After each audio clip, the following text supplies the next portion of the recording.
Thank you, Chair. I don't believe it is a declaration of interest, but just for information, I do work for Sovereign Housing Association, so when we get on to discussing that housing allocations policy later, I do use that as part of my work, so, but it's not a conflict of interest as such. Thank you.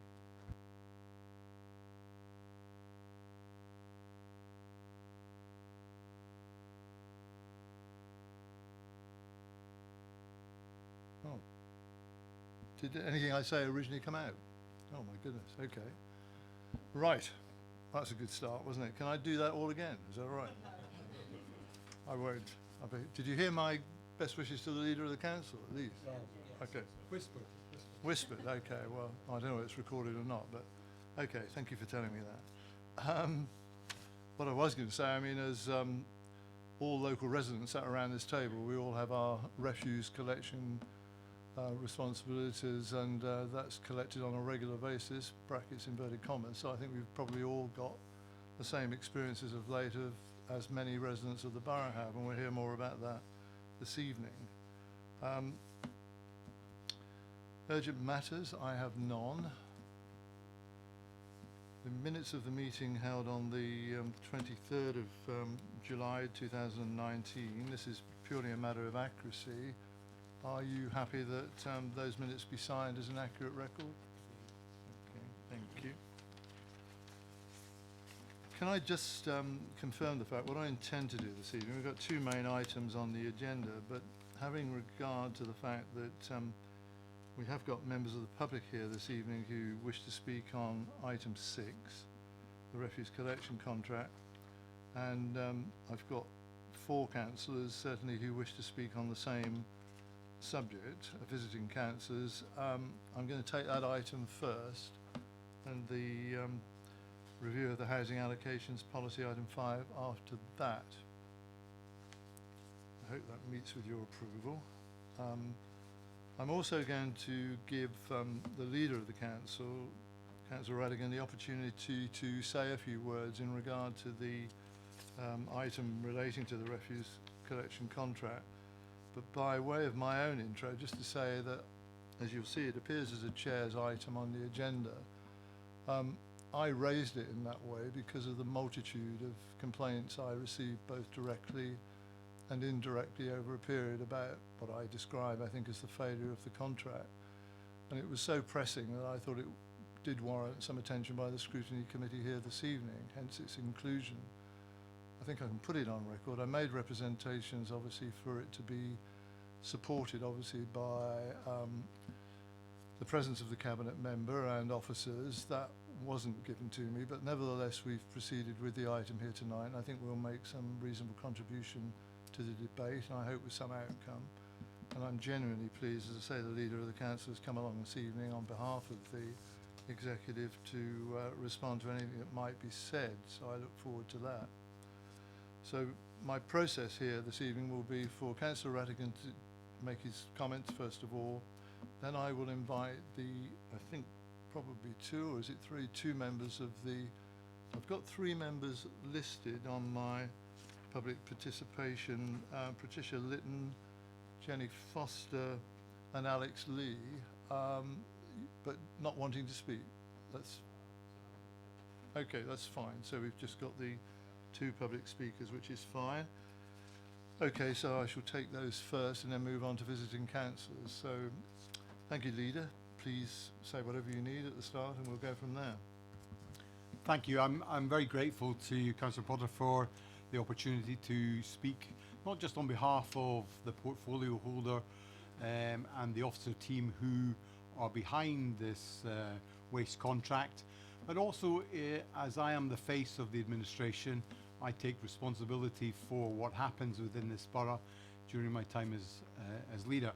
And it is important that you understand that we have a process for officers to come back with a fully written report in terms of what improvements we've made, what's changed, what numbers we have. And I don't think I wanted to disturb that, but I also wanted to be available to not just you, the public, but to the councillors around this table, and obviously involve myself in the scrutiny of the work and of the administration what we have done wrong, because I'm hand up, we've done things incorrectly, but also what I can convey back to you of what is going right and what is improving, and what I think some of the new steps and further steps that we can make to continue that improvement, and to give you some idea of the scale of the changes that we've made over the last few weeks, but also what resource has gone into making this better in the long run. Short-term pain, I hope for long-term gain. So my job tonight is to listen to you, the public, who've come here, you as councillors who are reflective of your communities and have an understanding of what's happening for them on the ground.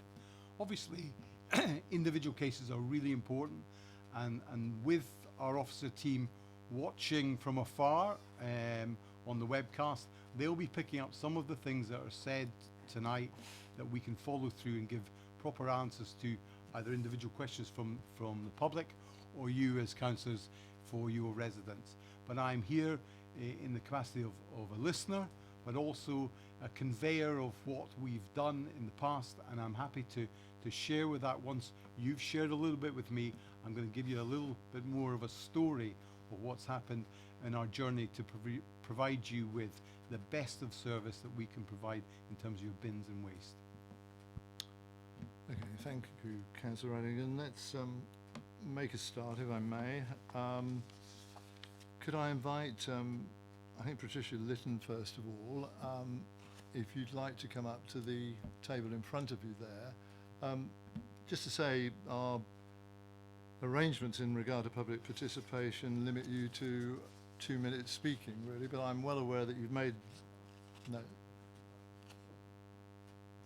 Just to say, I'm well aware that you've made the effort to come along this evening. I intend to be a little flexible in terms of the opportunity that's given you to speak, but obviously we've got a lot of business to get through, but please say whatever you want this evening, and we'll try and respond to any of the points that you make. Well, I'm mortified that I've had to come here tonight, because I've lived in the between Hart and Basingstoke for over 50 years as a householder, and I have never had such dreadful service as we're having at the moment. So I'm just wondering, we live in a block of flats, and it has been going on more or less since we've moved in the flats, but it has got progressively worse. And the last 5, 6, 7 months, it's diabolical. The bins are overflowing, we have rat infestation, and every time I ring the council, I get that we'll have something done. Somebody will either ring me back, they don't ring back, or the bin will be empty within 3 days. Sometimes I ring every day for over 3 weeks, nothing. So I just wonder what we should do with the bins. We're told we'll be sending some sacks out. That's no good to me, because I have a flat. Where do I stick the sacks until somebody comes to collect them? So it's just it's a mess. Thank you. Obviously, what I'm constrained by tonight, I mean, apart from the fact my timer isn't working anyway, apparently, but no matter that, in terms of the information you want to impart to us tonight, in terms of exactly where you live, that's fine, and obviously you're speaking on your own behalf rather than anybody Yes. else, so that's fine as well, really. Tell us a little more about the timescale that you're talking about and how long you've experienced Well, it. I've lived in Darlington House, which is on the corner of Sherborne and Darlington Road. It's those blocks of flats, which is the Sherborne development. I've been in there since 2007, and as I say, it's never been good, because the bins are large industrial bins, and the lads don't like pulling them out. So sometimes we watch them, and they're not so much this lot of crew, but the previous lot used to just pick out 3 or 4 rubbish bins and run down the road with them, and that was the emptying of the bins. So it has been going on for a long time, but it has just got to the point that I've never seen the bins so overflowing as they are now. And it seems to be flats rather than individual houses. But when I go around Basingstoke and speak to people, this is the topic everybody's talking about. And it's just amazing to me. So That's about as much as I can say, but I can't believe I have sunk this low to have to come before a council and tell you about emptying bins. I mean, thank you for doing that. I mean, the debate that we'll have in due course, I think, will cover some of those aspects. There's no doubt that a number of us have expressed concerns about the communal facilities that exist in blocks of flats and the scarcity, really, of some of the bin sizes and the recycling facilities. All of that, I think, will come into our discussions later, but it sounds like you're experiencing what many people are experiencing. Anyway, thank you for that. I know, do you want to respond to that particularly? Or? Just to say that, obviously, it sounds awful, and obviously the reality is that you deserve a bin service that is for what you pay your council tax for, and I absolutely accept that. There has been problems with some of the crews, as you're aware. Some of them changed, and you've alluded to that. That means that they've not always known where bin stores are. I'll be blunt, the education of some of the operatives has not met the standards we would want. Some places had bin stores they didn't even know about. I was somewhere today where you had to have a code to get into a bin store. So I am fully appreciative that the majority of the problems are in areas like yours, which are flatted and have communal bins. And there seems to be, with the Euro bins, the larger bins, there seems to be either they take 2 or 3 of them and miss one. I have no idea why that would be so, but that seems to have been the way of it. But I've asked for a report on the major issues, and obviously I was out today at an area where has been highlighted with specific problems. Both the knock on doors of residents. I wasn't where you were coming tonight, otherwise I would happily have gone to anywhere to have a look, taken photographs so they can go back to officers and say this is the situation. But the fact that you've been brave enough to come to a council meeting means that I can see your concern, and I can only reflect back to you that trust us that we will get it right. And the fact that I'm here is because I want to hear what your problem is and obviously find a solution. But that's the only promise I can make you. But you can be sure tomorrow morning that this is going to be news for our officers, and to try and make our changes acceptable to you, our council taxpayers. And I'm sorry that you've had to rock up here to make that point yourself. But thank you for doing it. Let me just check with councillors around the table, really, because clearly we could get into a debate about the specifics that Patricia's just raised. But what I would like to do, we can come through the public speakers and the councillors speaking as well, then we can have a more general commentary on all the things that have been raised. Otherwise, we won't make quite the progress that we want to. Councillor James, you? Just that I'd like to ask a couple of questions around the bin store, if that was okay. The specific of? Yeah, just so we have an understanding if we're going to scrutinise. All right. Would you like to come back, sorry, and just sit where you were and perhaps get ready to answer a question or two? You'll have to put your, sorry, if we could, Laura, Councillor Jones, just wait for the public speaker to turn off her. Sorry, assistant. Sorry. Sorry, it's one at a time, except me. So obviously I do know the flats because it's in my ward, but so are your bin stores, do they have locks? Do they have doors?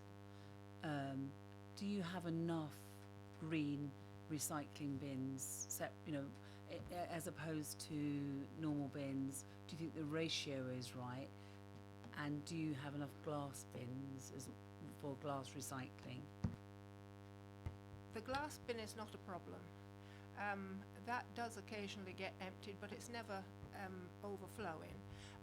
The bins are large industrial bins, and we have one blue and yellow wheelie bin and one grey wheelie bin. I live in a block of 9 flats, but unfortunately the bin store area is quite small. As the flats were being built, each bin store got progressively smaller, and ours is the last. So we have a very small bin store, but we have a blue bin and a grey bin and a glass bin, and it just fits in there. And we got 9 flats. Okay. But just to be clear, there's no lock on the door, and there's no door.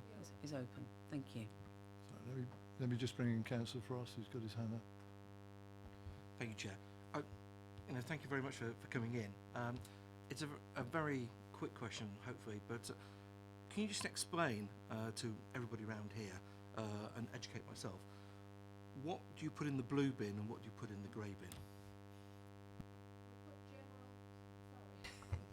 General waste in the grey bin in bags, and in the blue bin we put tins and plastic bottles and paper and cardboard.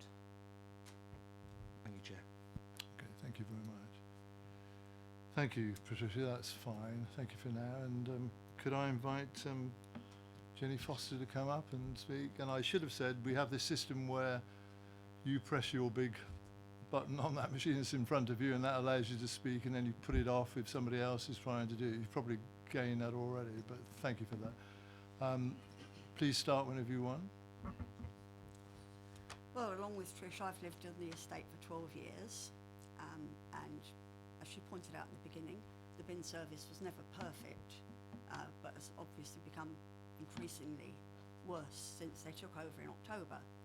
And my husband and I said that we would not make any complaints, let the bin men get used to the rounds, so I didn't put a complaint in until January, and have since raised 16 other reference numbers which should be on your system. Sometimes I've phoned and not got a number, and although we were told they'd be out to empty it within 2 working days, obviously we realise at the weekend they won't come out, although they have on occasion on a Saturday, smaller vans come. So, on many occasions I've seen the bin men come up to the bin store, look in the bin and walk away. This is both waste and recycling. I've actually run out there before and said, excuse me, will you come and empty our bins? Oh, they're not full. I said, that's rubbish, it's summer. If the waste bin is only half full, you should be removing that rubbish because it will smell. And as Trish brought up about the rats, etc., they were being able to get in under the bins. There's a plug or something that can come out. In actual fact, on Friday when they came, I was just going to reverse up. I have to reverse my car in because I'm the furthest point away in the parking area. And the bin man stopped, went to Darlington House's bin store, and he went to sort of walk away. I said, excuse me, there's another bin store up here. So he said, oh no. He said, don't bother with that one. I was astounded. I looked at the driver and I said, come on, park my car. And he actually went up and then reversed up so the lad could take the bin out there. And that was the grey waste bin. Obviously the recycling is only done fortnightly. The reason Trish's recycling bin is overloaded at the moment is because 3 new people moved in. And also, while I'm on the subject, you know, you have the leaflets you send out to the public about what you can put in what bins. Could you please alter that and say that all boxes should be flattened? I know it might sound ridiculous to you, but when you've got a bin and people have moved in, even if it's new dinner services they've got or whatever, I flatten everything right down to toothpaste tube boxes because it stops it becoming full too quickly.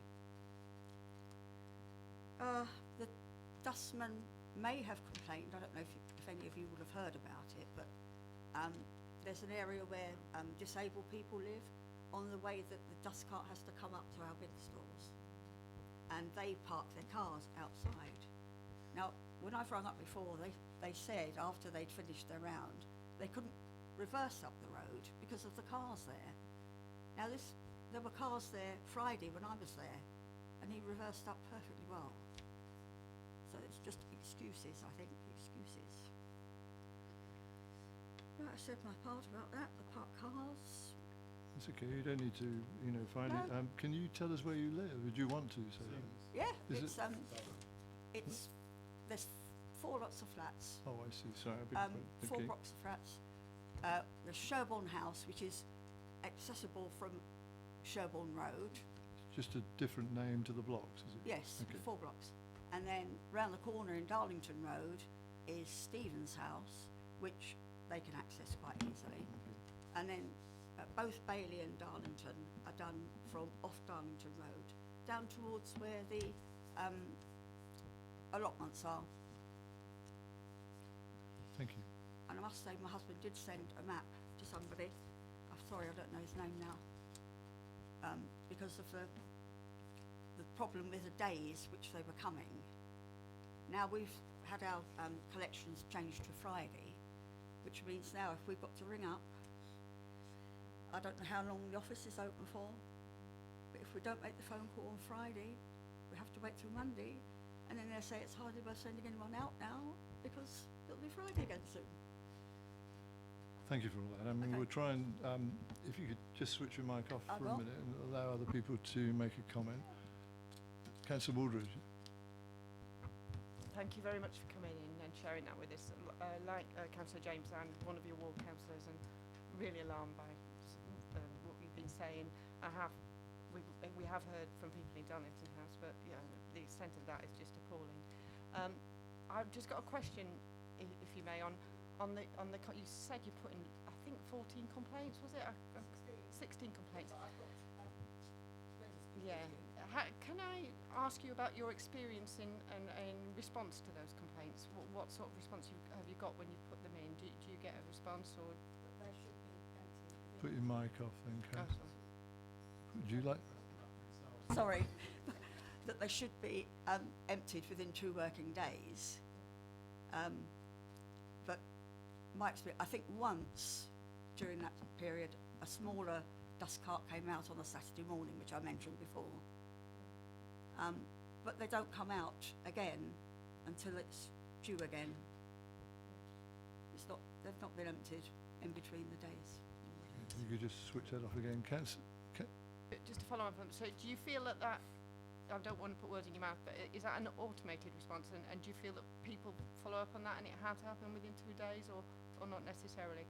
And then my other question after that is about the location of the bin stores, because I know the site quite well, but would you confirm, again, I don't mean it to be a leading question, that it's not hard to find these bin stores? They're quite open for everyone to see when you walk around the site. So the fact we've been there for 12 years now, if they don't know, they jolly well should. Can I just say, I mean, one of the things that, I mean, I guess all of you are going to say the same things. The thing that concerns us, I guess, is the transition arrangements, obviously, from Veolia to Circa, and how well that's gone, and how well these things were mapped, what the information base is for the new crews. I mean, all of that can come into this not tonight necessarily, because I think this is probably something that's going to have to be looked at a little bit more in depth, but all that to come. Councillor Cousin, did you want to just come in before we let this... Firstly, Mrs. Foster, thank you for coming tonight and telling us your experience. I undertake it that it's a different bin store to the one that we've just previously heard. Is that correct? Okay, so just so we got an understanding, could you just tell us how many bins are in your particular store and how many flats share that bin store? Okay. Bailey House bin store has got the same. The one big recycling, the one waste and the one bottle. All 4 bin stores have the same amount of equipment. Ours has got 6 flats. One very quick question as well. You mentioned about people not folding down or sort of disrupting and ripping up cardboard boxes because ultimately it fills up the space within the blue and yellow recycling bin. Do you find contamination quite often? By contamination I mean, do you find black sacks in the recycling bin and recycling in the black bin quite often, or do you find that actually people will put the right rubbish in the right bin? I actually check our bins all the time and have found, and I think the reason this has happened again recently is because they've got new tenants in the flats and they've not been told properly about what rubbish can go in. But if I see something, I move it. Okay. Thank you very much. Thank you for coming. Thank you for all that you've said. Okay. I'm going to move on now to the visiting councillors, and I'll more or less deal with them in the order I've got in front of me. Councillor Janet Westbrook, first of all, please.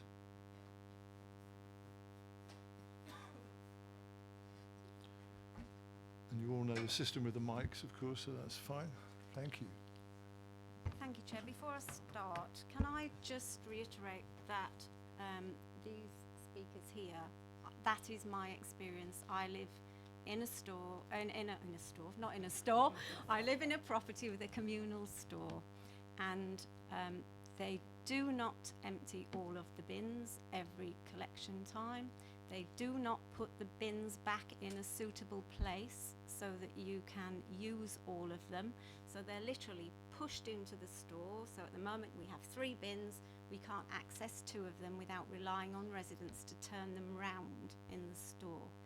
So, and I've even seen one of our recycling bins being wheeled down the road and used as a receptacle for other individual recycling bins put into that one and then taken to the lorry.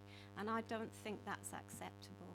I really don't, because we own those bins. We have to pay for them if they're damaged, and why should our bins be used for that? So that's just one thing I wanted to raise before I start, please, if that's okay. It is. You've done it. Okay, carry on. And I can't time you anyway because my machine's broken. Oh, Carry that's on. not a bad thing, is it? Thank you, Chair, for bringing this item to the scrutiny, and thank you to the leader for coming along. And I welcome the opportunity to raise with members some of the concerns brought to us by the residents of Popley East and the recent service, or should I say possibly the lack of service they've experienced with their waste collection, and there's real anger. To be clear, it's not a criticism of the crews, so I don't want it to be seen as that, but we've just declared a climate emergency, yet we've seen recycling and general waste sitting in our wards for days and weeks on end, and in some cases recycling has been contaminated through sheer lack of space due to the failure to have it collected. Members will know that I, with Councillor Cousins, brought forward a council motion seeking a review of recycling facilities for residents of apartment blocks, and any proposals that that review brings out would need to be able to rely on an ability to collect the recycling on time. When Serco presented an update in March to the CEP, I spoke on behalf of Popley East residents then, because we'd already experienced problems with missed bins. But I wanted to focus now on the recent problems, and I'll try and restrict the examples to some that affect multiple properties. Chair, as my fellow Popley East Ward councillor, you're only too aware of the case where the communal waste had not been collected for 9 weeks. And residents approached us for help, and when we visited, we were shocked to see overflowing bins, general waste all over the floor, 1,100 litre recycling bins piled high with general waste simply because there was nowhere else to put it. The bin store was full of flies, full of maggots, which you would expect after that time, and it was 31 degrees in the summer heat as well. And despite us chasing this issue every single day, it took close on another 2 weeks to be cleared. And then it was only cleared after a member of Serco management team had been persuaded to produce a plan that showed the exact position of the store, because the operatives were walking past this bin store day after day after day. We've already had missed assisted collections as well across Popley East, and in one example which I want to mention is Serco had been collecting this bin from the front garden for the last period since they took over the contract, and previously totaling about 4 years. But 5 weeks before we changed the round, it stopped suddenly and the bins just sat there. And I was told by the contact centre that there was no assisted collection form registered for this particular property. But the resident didn't know whether they'd filled one in or not, because for 4 years it had worked perfectly. So Serco had continued collecting it, but then suddenly stopped. No warning, no nothing. I was asked to arrange for a form to be submitted by the resident to cover future collections, but to enable the particular bins to be collected, which by then were full of maggots, they had to be put out on the pavement. And this resident has disabilities, hence the reason for the assisted collection. So we visited and put it out on the pavement. But it was another 4 days before it was emptied, and it stood out on the pavement, blocking the pavement in an area with bungalows, with elderly residents. We've had reports of bins being left in the gutter, blocking the roads when people are trying to park, bins just left in the middle of the road when the driver would be following behind, I said to stop the car, get out, remove the bin before they can drive on. And we've had whole blocks of properties where the collection point is the alleyway and always has been behind the properties, just not touched. As I've mentioned already about people's bins being used as a collection receptacle for others, that's happened to residents with their own bins as well. And Chair, as we're about to enter Green Week, the Cabinet Member for the Environment must be struggling to balance the climate change emergency agenda with the inability to support that through the recycling and all the additional damage being caused by the extra journeys needed by the waste lorries to go back again to collect bins that they'd missed. And we're told it's just teething problems. I was so amazed by that, and that the numbers are small. I don't know what to make of that statement. I wonder if the council leader could comment on that one, please. I think we need an investigation into this contract. I really do. There's too many instances, too many cases, too many problems, and I'd welcome the council leader's comments on that, please. Thank you very much, Councillor Westbrook. Thank you for that.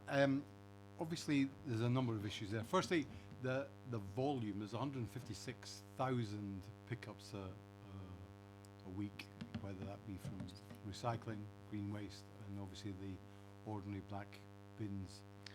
That is a huge number, and I accept that even if 1% of them were going wrong, that's 1,500, and at times there's been more than that. So you have my acceptance of that.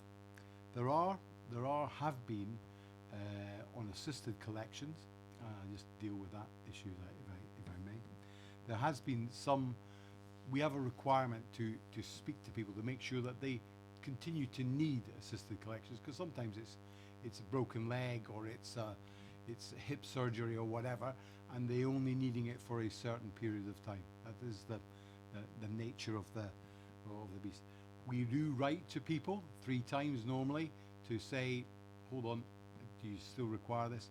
Now I accept that many people, you get a letter from the council, it's not the first thing you open, or something that you judge is of value. But the reality is that we do contact people.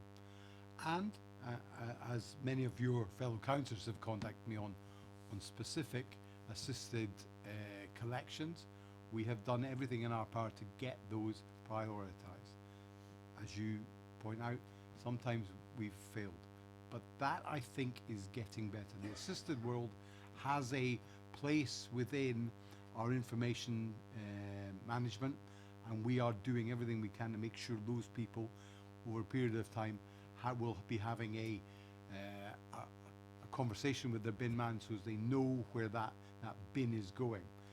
I think some of the changes that have happened means that the new crew, and there's lots of new crew from way back in November, but new crews in terms of where that bin was sited, because on their little mapping things, they don't always had that much.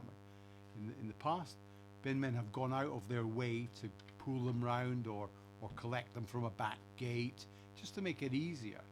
But of course, that personal, local knowledge has disappeared in many cases as people have done different rounds. And the reason we changed the rounds is because some of our operatives were doing 800 and some were close to 1,500 in a day. Now, we all know that is not fair. The reality is we've smoothed that out, so all the bin collections should now take place all of the time. But it has meant round changes for many of the crews, and that personalised knowledge that they held has disappeared with them. And unfortunately, I think Serco and perhaps ourselves did not interrogate them enough to say, at 24 Glebe Street, what do you do there? Where do you get it? And that was a failing not just of us, but of the management of Serco. And I think we can genuinely say that is easing. Some of those nuances of each round are falling away as people get used to where bins are and where bin stores are. Now, I accept that, because I was in Badillion Gardens today, oh yeah, don't worry, I go out, and there's no problem with me walking out in a suit looking at inside bins, because that's what I do. A lot of people don't know the code to get in to one of the bin stores, because I went round houses as well and asked them, do you know how to get in there? Why is a fly tipping outside? Oh, I don't know. It's because they don't know the code. Some people were taking their recycling to their parents. So these are real people in your wards doing the extra. They shouldn't have to do the extra, but they are doing it, and I'm aware of it. So we gave them new green bags and more leaflets and a letter from me, signed by me, so if they weren't in, they've got all my contact details. So, you know, this extra mile thing, it's not just being moved by our operatives, it's being used by the administration. So I am aware that recycling is an issue because people are now, as you rightly said, are contaminating, and as one of our residents said, people do contaminate, they don't understand. So on Bertillion Gardens today, I've requested from the portfolio holder and the executive director that we get the housing association to put up proper signage, because there is no signage on some of these saying it's a recycling bin there or it's a black bin there. Some of the faults on this are because our housing associations, our residents, haven't been properly educated. And I think that's a miss from us, but also a miss from what the leaflet we put through when we were doing the changes. And if I'm honest, it's beholden upon us as local representatives to find out where the problem is and see if there's no signage to go back and say, hey Rebecca, hey Hayley, what's the story? Because we can do so much more ourselves. There's 60 councillors here who all care passionately about their wards, who can do a lot more. And I promise you, I've filled in missed bin collections for lots of Labour councillors, you know, because they won't do it themselves. So I go down to the contact centre and do it for them. So we all have a role to play. Yeah, absolutely. We all have a role to play in this. And I genuinely think every time you bring something forward, it's not a problem for me to find the solution. I'm a solution sort of guy. But the reality is this is getting better. And I hope by the time November comes, you will have the data that will support that. And of course, every missed bin is really horrible for the person who's got to put up with stinking rubbish or maggots or flies within their own realm. That is not fair, and we should not regard that as an adequate service. Okay. So I take it on board. Just leave it for there for now, really, because clearly I think that one of the things that concerns us all is that I'm not saying it was perfect under Veolia, but a lot of it obviously relates to the lack of transfer information when you get a new contractor involved in this, and that's the fact of it. Now, talking as you did there, Leader, about perhaps the lack of information that's provided by perhaps landlords in the form of housing associations and others is a different issue altogether. But where something has been known and has worked previously, then the least we would have expected, I think, is that mapping process, information flow to have been as good as it could have been, so that the transition was as smooth as possible. But it has proven to be very different to that, really. Now it comes back to a couple of things, isn't it? Either the information wasn't transferred, or the management of that at all levels hasn't been as good as it should have been. But that's, I mean, we'll get into this discussion proper in a minute anyway. Councillor Westbrook, did you want to add to anything that you... Okay. Thank you very much. Can I call Councillor Colin Regan?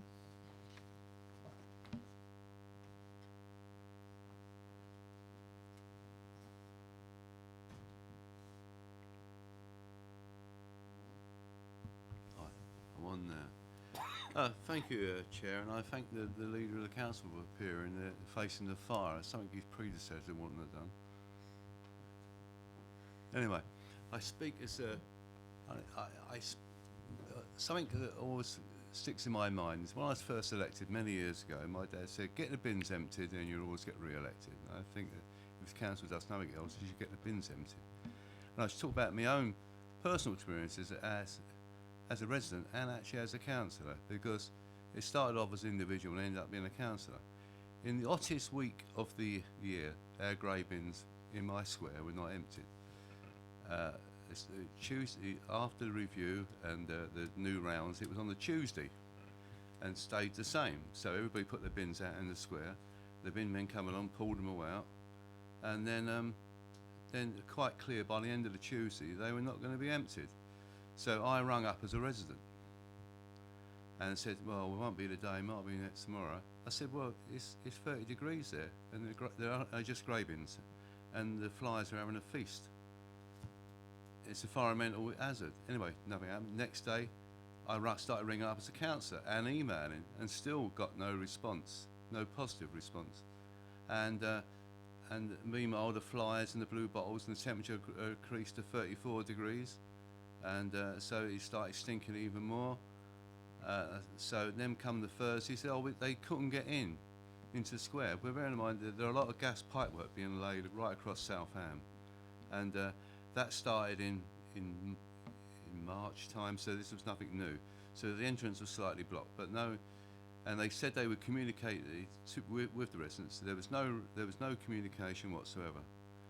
Only because things were happening. Because I, as a councillor, rather embarrassed because my own bin was not being emptied,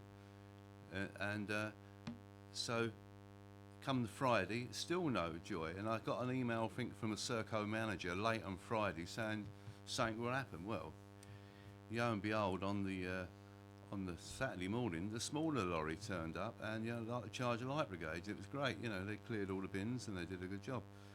But meanwhile, I did plead, and I pleaded on the Thursday when it got up to 38 degrees, come and clear the bins because this is an health risk, and it was totally ignored. I did make a formal complaint in the end, and there were explains about why they couldn't get in that, but the health issue was never addressed, and the lack of communication with residents as well. There was none whatsoever. It was quite appalling, actually, and embarrassing to me as a councillor. I'm an opposition councillor, but I'm still an elected member of this council. So that's my story of woe, and my personal feelings as a resident and a councillor with this new contract. You can.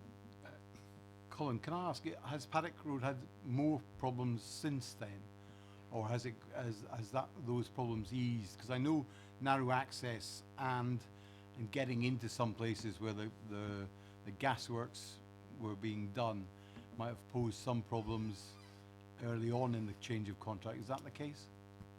No, I'm glad to report that there's been the gasworks have moved on a bit, actually not blocking entrances or the paths, and the fans can get up and down. So generally, no. But I've had a few complaints recently about the sisters scheme. Actually, I had one at my surgery on Monday, which is again the person had for 4 years been okay, and under the new contract been okay, and they're suddenly lost and saying they can't get into it. So I've reported that, and that's been dealt with. But the individual cases like that. But as for the Bolt one, but my case was that no one give a damn about 38 degrees heat and the place stinking with blue bowls. Thank you, Councillor Regan. That's fine. Thank you very much. Can I ask Councillor Colin Fillamore to come to the mic, please.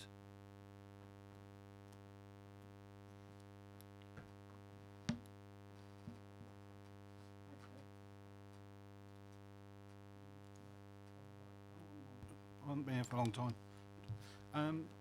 I'd like to start, once again, which everyone else has said, to welcome the Council League to tonight's meeting. I respect the fact you're here. But would I be wrong in expecting both the Chief Officer and the Portfolio Holder for this service to be here as well? And can I ask, were they invited? Sorry, Colin. Yeah, they were invited. I felt on their behalf that this is an administration decision to change the timings and the bin contract, and I believe it's me that has to have my head on the block. The Scrutiny Committee have done the right thing and have called them forward in November to bring you all of the facts sitting behind this, and as they had obviously they weren't prepared for this additional request. They weren't ready to be quizzed on it. Now, I'm obviously at a higher level, perhaps going to take away some of the things that have been said, especially about the assisted work. I think there's some important things coming out already about the big bin stores, and I think I can get something out of it, and obviously put pressure on those two individuals to come back with that information for the November meeting. But they were invited. I can't. Let me just, sorry, Councillor Fillamore, let me just say my own piece there, really. I mean, clearly, as chair of the Scrutiny Committee, when I was inundated, and I mean that word properly, with inquiries and complaints from other councillors and the general public, I said that I thought this matter was so urgent that we ought to bring it for public scrutiny before the normal scheduled arrangement, which is not under that heading in any case for November. And all I asked for, Leader, really was an interim report so that we could actually say where have these problems arisen, what are we doing immediately to get over some of those and see whether we can improve things in the short term for our residents who depend on us for this very basic service to be provided efficiently and effectively. Not much more complicated than that. I was told that the portfolio holder would not make herself available, nor any officer. Now, I was disappointed with that, as you might understand. I insisted this item go on tonight, and I'm really pleased, as I've said, that Councillor Rattigan has come along to talk to us tonight, really. But that was the backdrop to it, and I think I was justified in doing that. I've got 100 and something emails from residents. I won't quote them because of the GDPR restrictions on that. I've got no authority to name addresses and people directly. And I know a lot of people around this table have got similar experiences. That's the backcloth to that. So carry on. Anyway, Councillor Fillamore. Thanks, Anne. I'm speaking because these issues with the waste contract are not just confined to the town, but also abundant in the rural areas. Like yourself, I'm GDPR restricted, but I've got a sheaf of complaints with me addressing different aspects of failure from Serco that Councillor Tilby and I have experienced in casework in Overton. Whilst I doubt that these differ from any complaints we've heard already tonight, they need addressing. These range from miscollections of black, green and garden bins, to failure to provide new bins, arguing that residents are damaged bins, using bins as slave bins and damaging those. In some areas, dwellings have been missed on the same street where others have been collected. I appreciate that Councillor Ashfield's not here tonight. She sent her apologies. Her team sent out a Facebook message to residents in Whitchurch last night and received 79 negative responses in 12 hours. This might be a surprise to Councillor George, who told us at the last meeting when this was discussed there were no issues in Whitchurch. Here are a few of the responses that we received. Glass collection boxes are regularly thrown on the street and damaged. Broken glass is left strewn over the road. It took 4 weeks for them to come and empty our bins after making numerous calls, said one resident. Bins left on the road or pavement are a hazard to motorists and pedestrians with prams or mobility scooters. The shared recycling bin in our block of flats hasn't been emptied in months, it's overflowing. Our recycling bin was missed despite our residents being taken. There are numerous complaints about the failed collection of garden waste. This is particularly galling for those that pay extra on top of their council tax for collection of garden waste, and they think they're doing their bit for recycling. When this happened last week, waste collections were missed for a day in Overton. I got in touch, and Sam Baker, which shared services, said it was a case of unforeseen circumstances. I don't know if that was unforeseen circumstances were that it was a Tuesday in the week and they should have been collected, but that's all it said, unforeseen circumstances. I think it's time to stop using excuses for a service that should have been up and running now for nearly a year.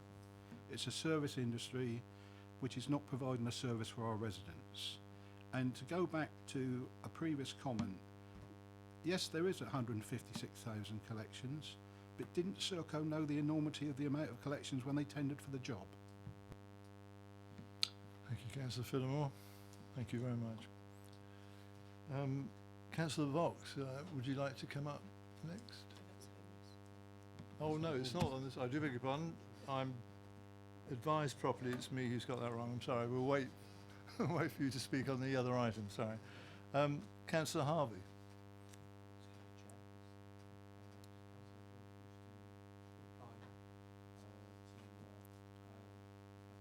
Of course, Councillor Harvey, just stay for a minute if you will. Councillor Georgie, do you want to respond? Thank you, Chair. It's really just to ask Councillor Fillimore, really just to remind me, of course, when I said there was no problems with this, because in my recollection I've never made such a statement in my life. I'm in fact coming tonight to actually, should we say, voice of my own concerns. So I'm certainly not in the position, and if he could remind me, I'd be very happy to hear. Do you want to come back to the table, Councillor Fillimore, or are you happy to leave it like that for now?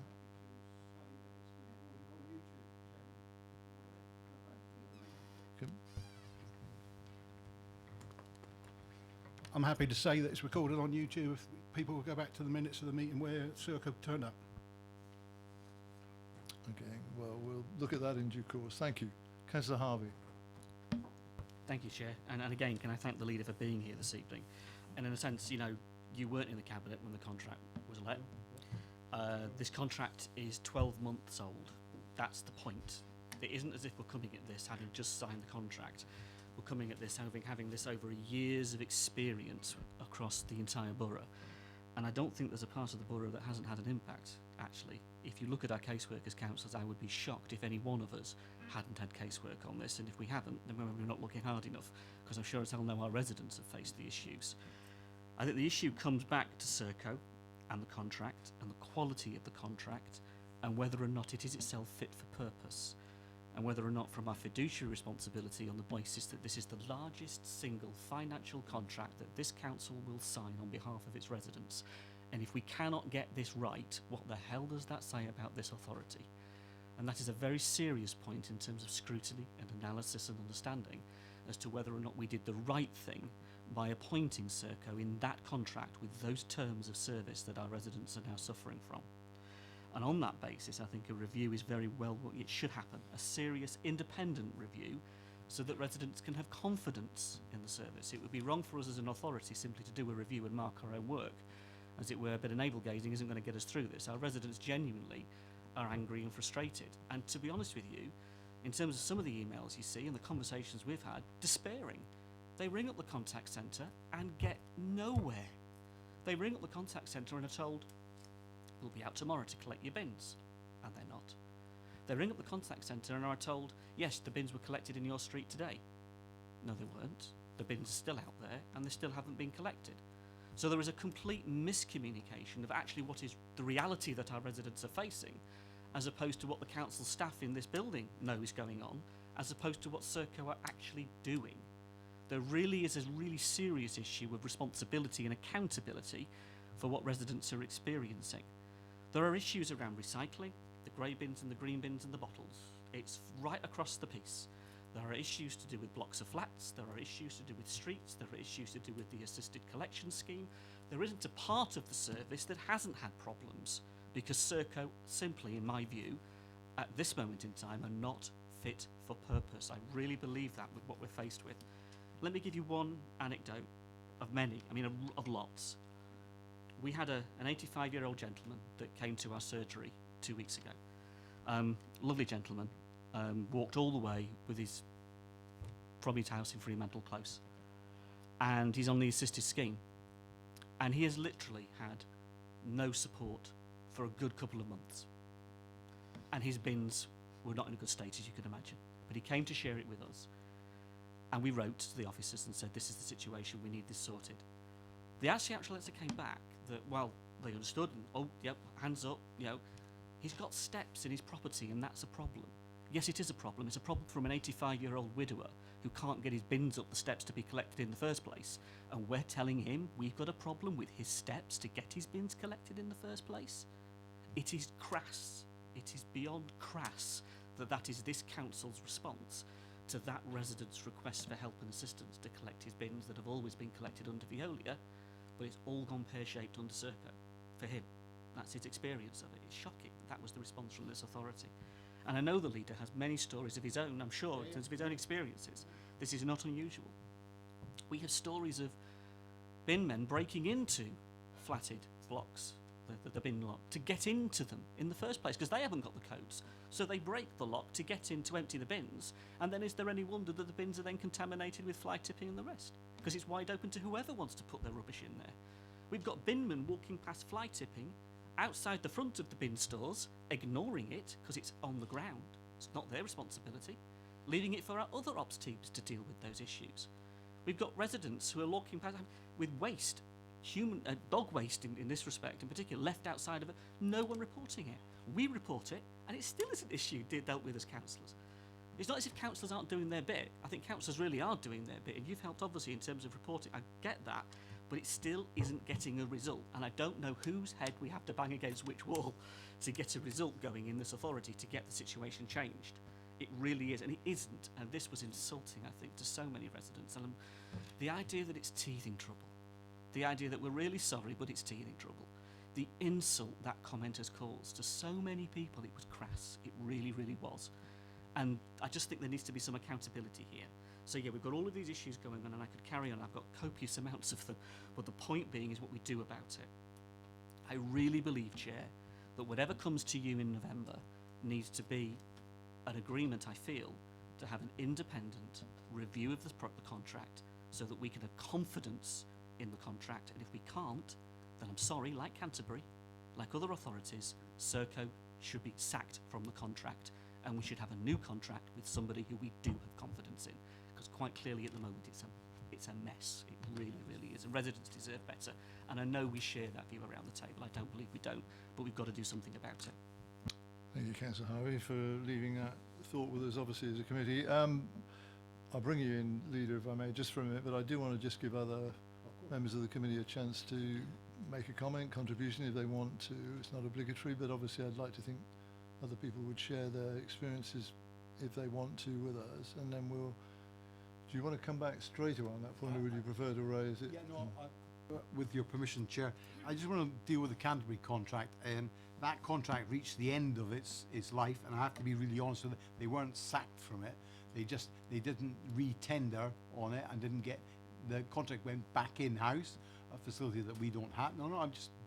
Be honest with you, we are not of the scale of Canterbury or had the means to do that. Therefore, although it is disappointing that Serco didn't re-tender or didn't get allocated the contract again, I think it's slightly disingenuous to say that they were sacked from it. And that's, just a comment. I don't mean to mean anything more by that, but I think it is also obviously important that we put some things on record as the difference between being sacked and not reappointed, I think, is important. I'm happy to deal with all of the questions that come from there as a final wind-up statement further on. Thank you. I mean, we'll come to a conclusion in due course on what action we seek to take as a scrutiny committee, and I think that will come from the debate tonight. Thank you, Councillor Harvey.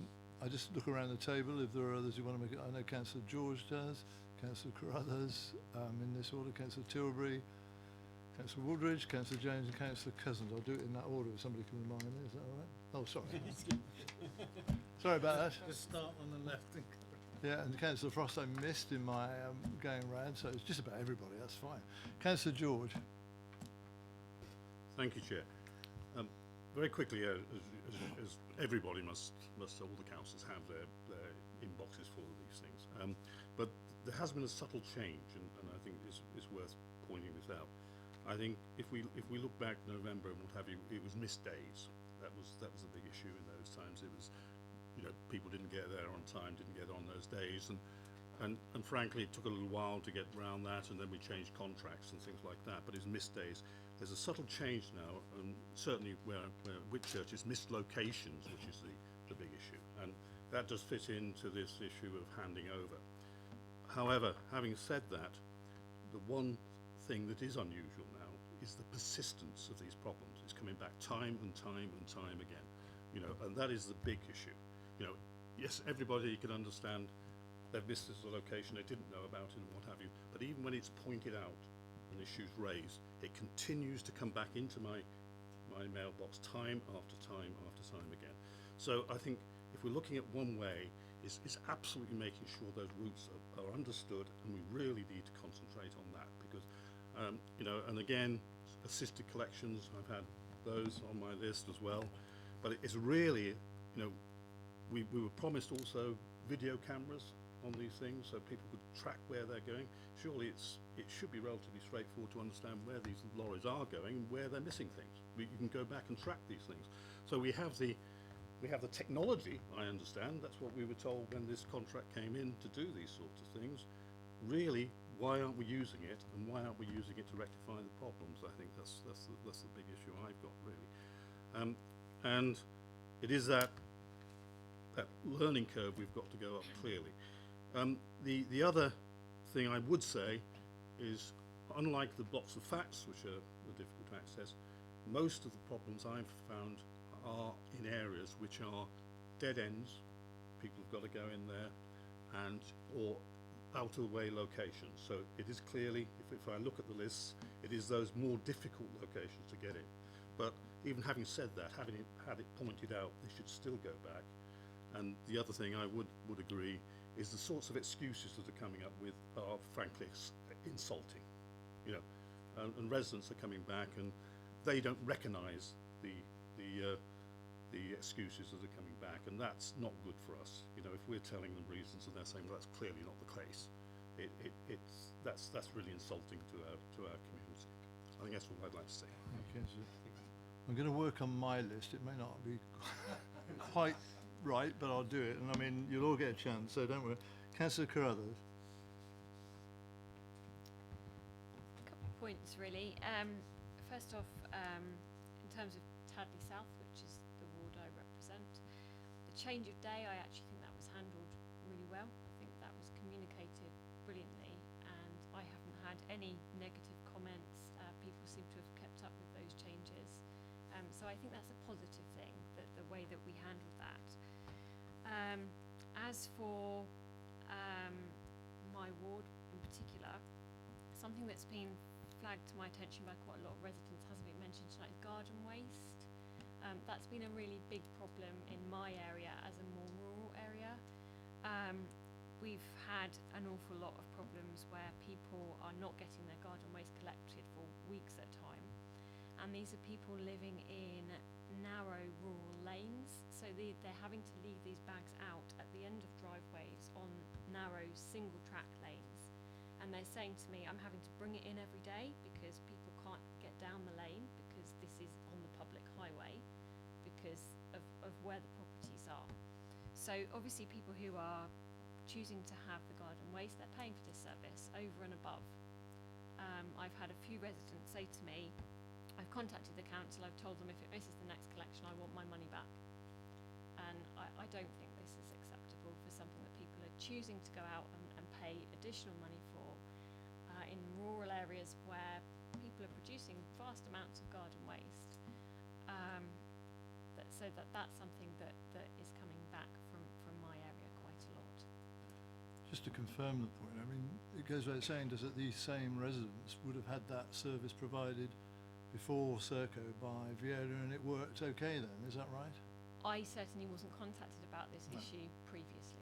By definition. So I mean, it's going to bring us back to the full question in the end about, well, what exactly did Serco tender for, isn't it, really, in terms of the detail of the way these services are operated. That's the long and short of it, I think, really. But, okay, thank you. Councillor Tilbury.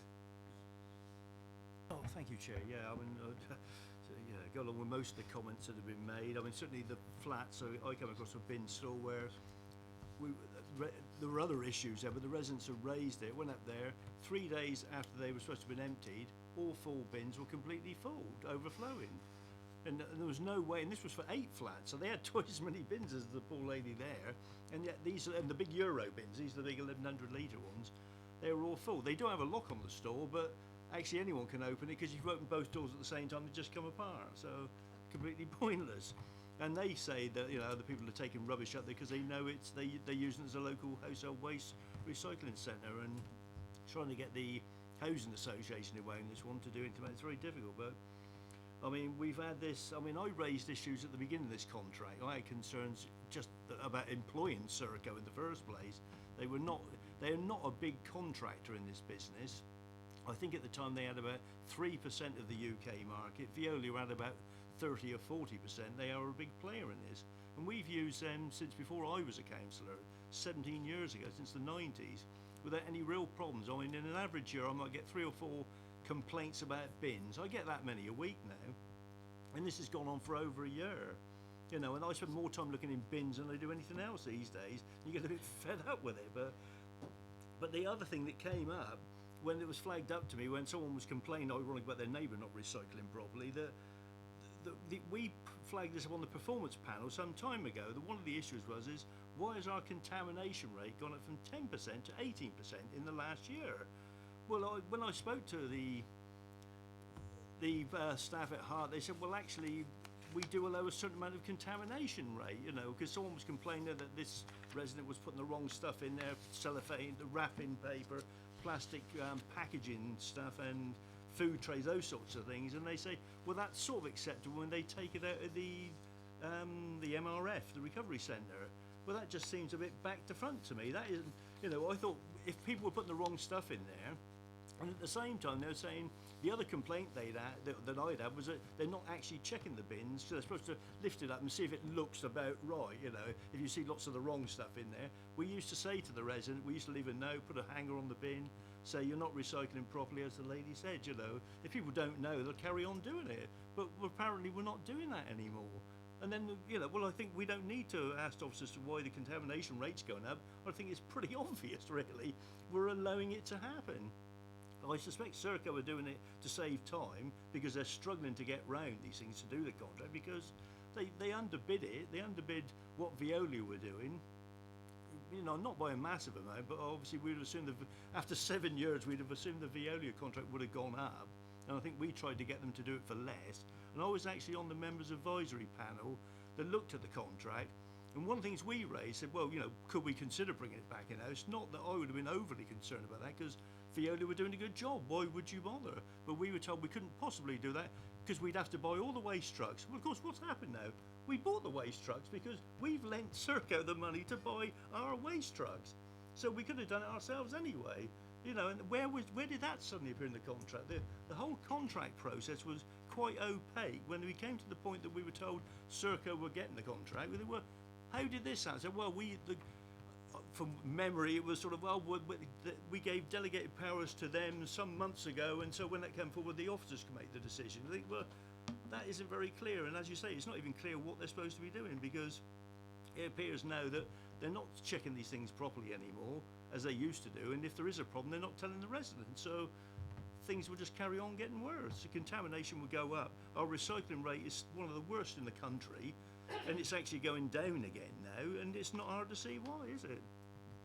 I mean, it's just shocking. It needs to be looked at. Try and deal with them all at the end, Leader, if you would, because it would be easier, really. I think let's give people free rein just for a minute, and then we'll. Thank you, Councillor Waldridge. Thank you, Chair. I'll try not to repeat a lot of the points I've already made, although I would like to reinforce the point that Councillor Carruthers made about the garden waste service. That service has been hiked anyway. The cost of that this year is I think £45. I think far more than it was in absolutely a really poor service. I've had somebody in my road where I live in Brighton Hill report that to me rather than as a ward issue. So that's one point. For me, I'd really like to focus on the fact that residents seem to be getting, there's been this pattern of residents sort of being blamed for what's been going on, and it's a real issue, and that's come out very much in what one of our local residents associations has contacted us with some comments that have come on their website about the waste service, and the general theme and the thread coming out from all these comments is that, you know, when residents have complained to the contact centre, it's almost like they're being blamed for what's gone on. I'll just read one quote out. They're all of a very similar vein, but this is quite a telling one. They missed a large section of my road last week, but when the residents reported it, they received emails back telling them they were not collected as they had not been put out by the residents. What? And an entire street forgot to put their bins out. I mean, it says it all really, doesn't it?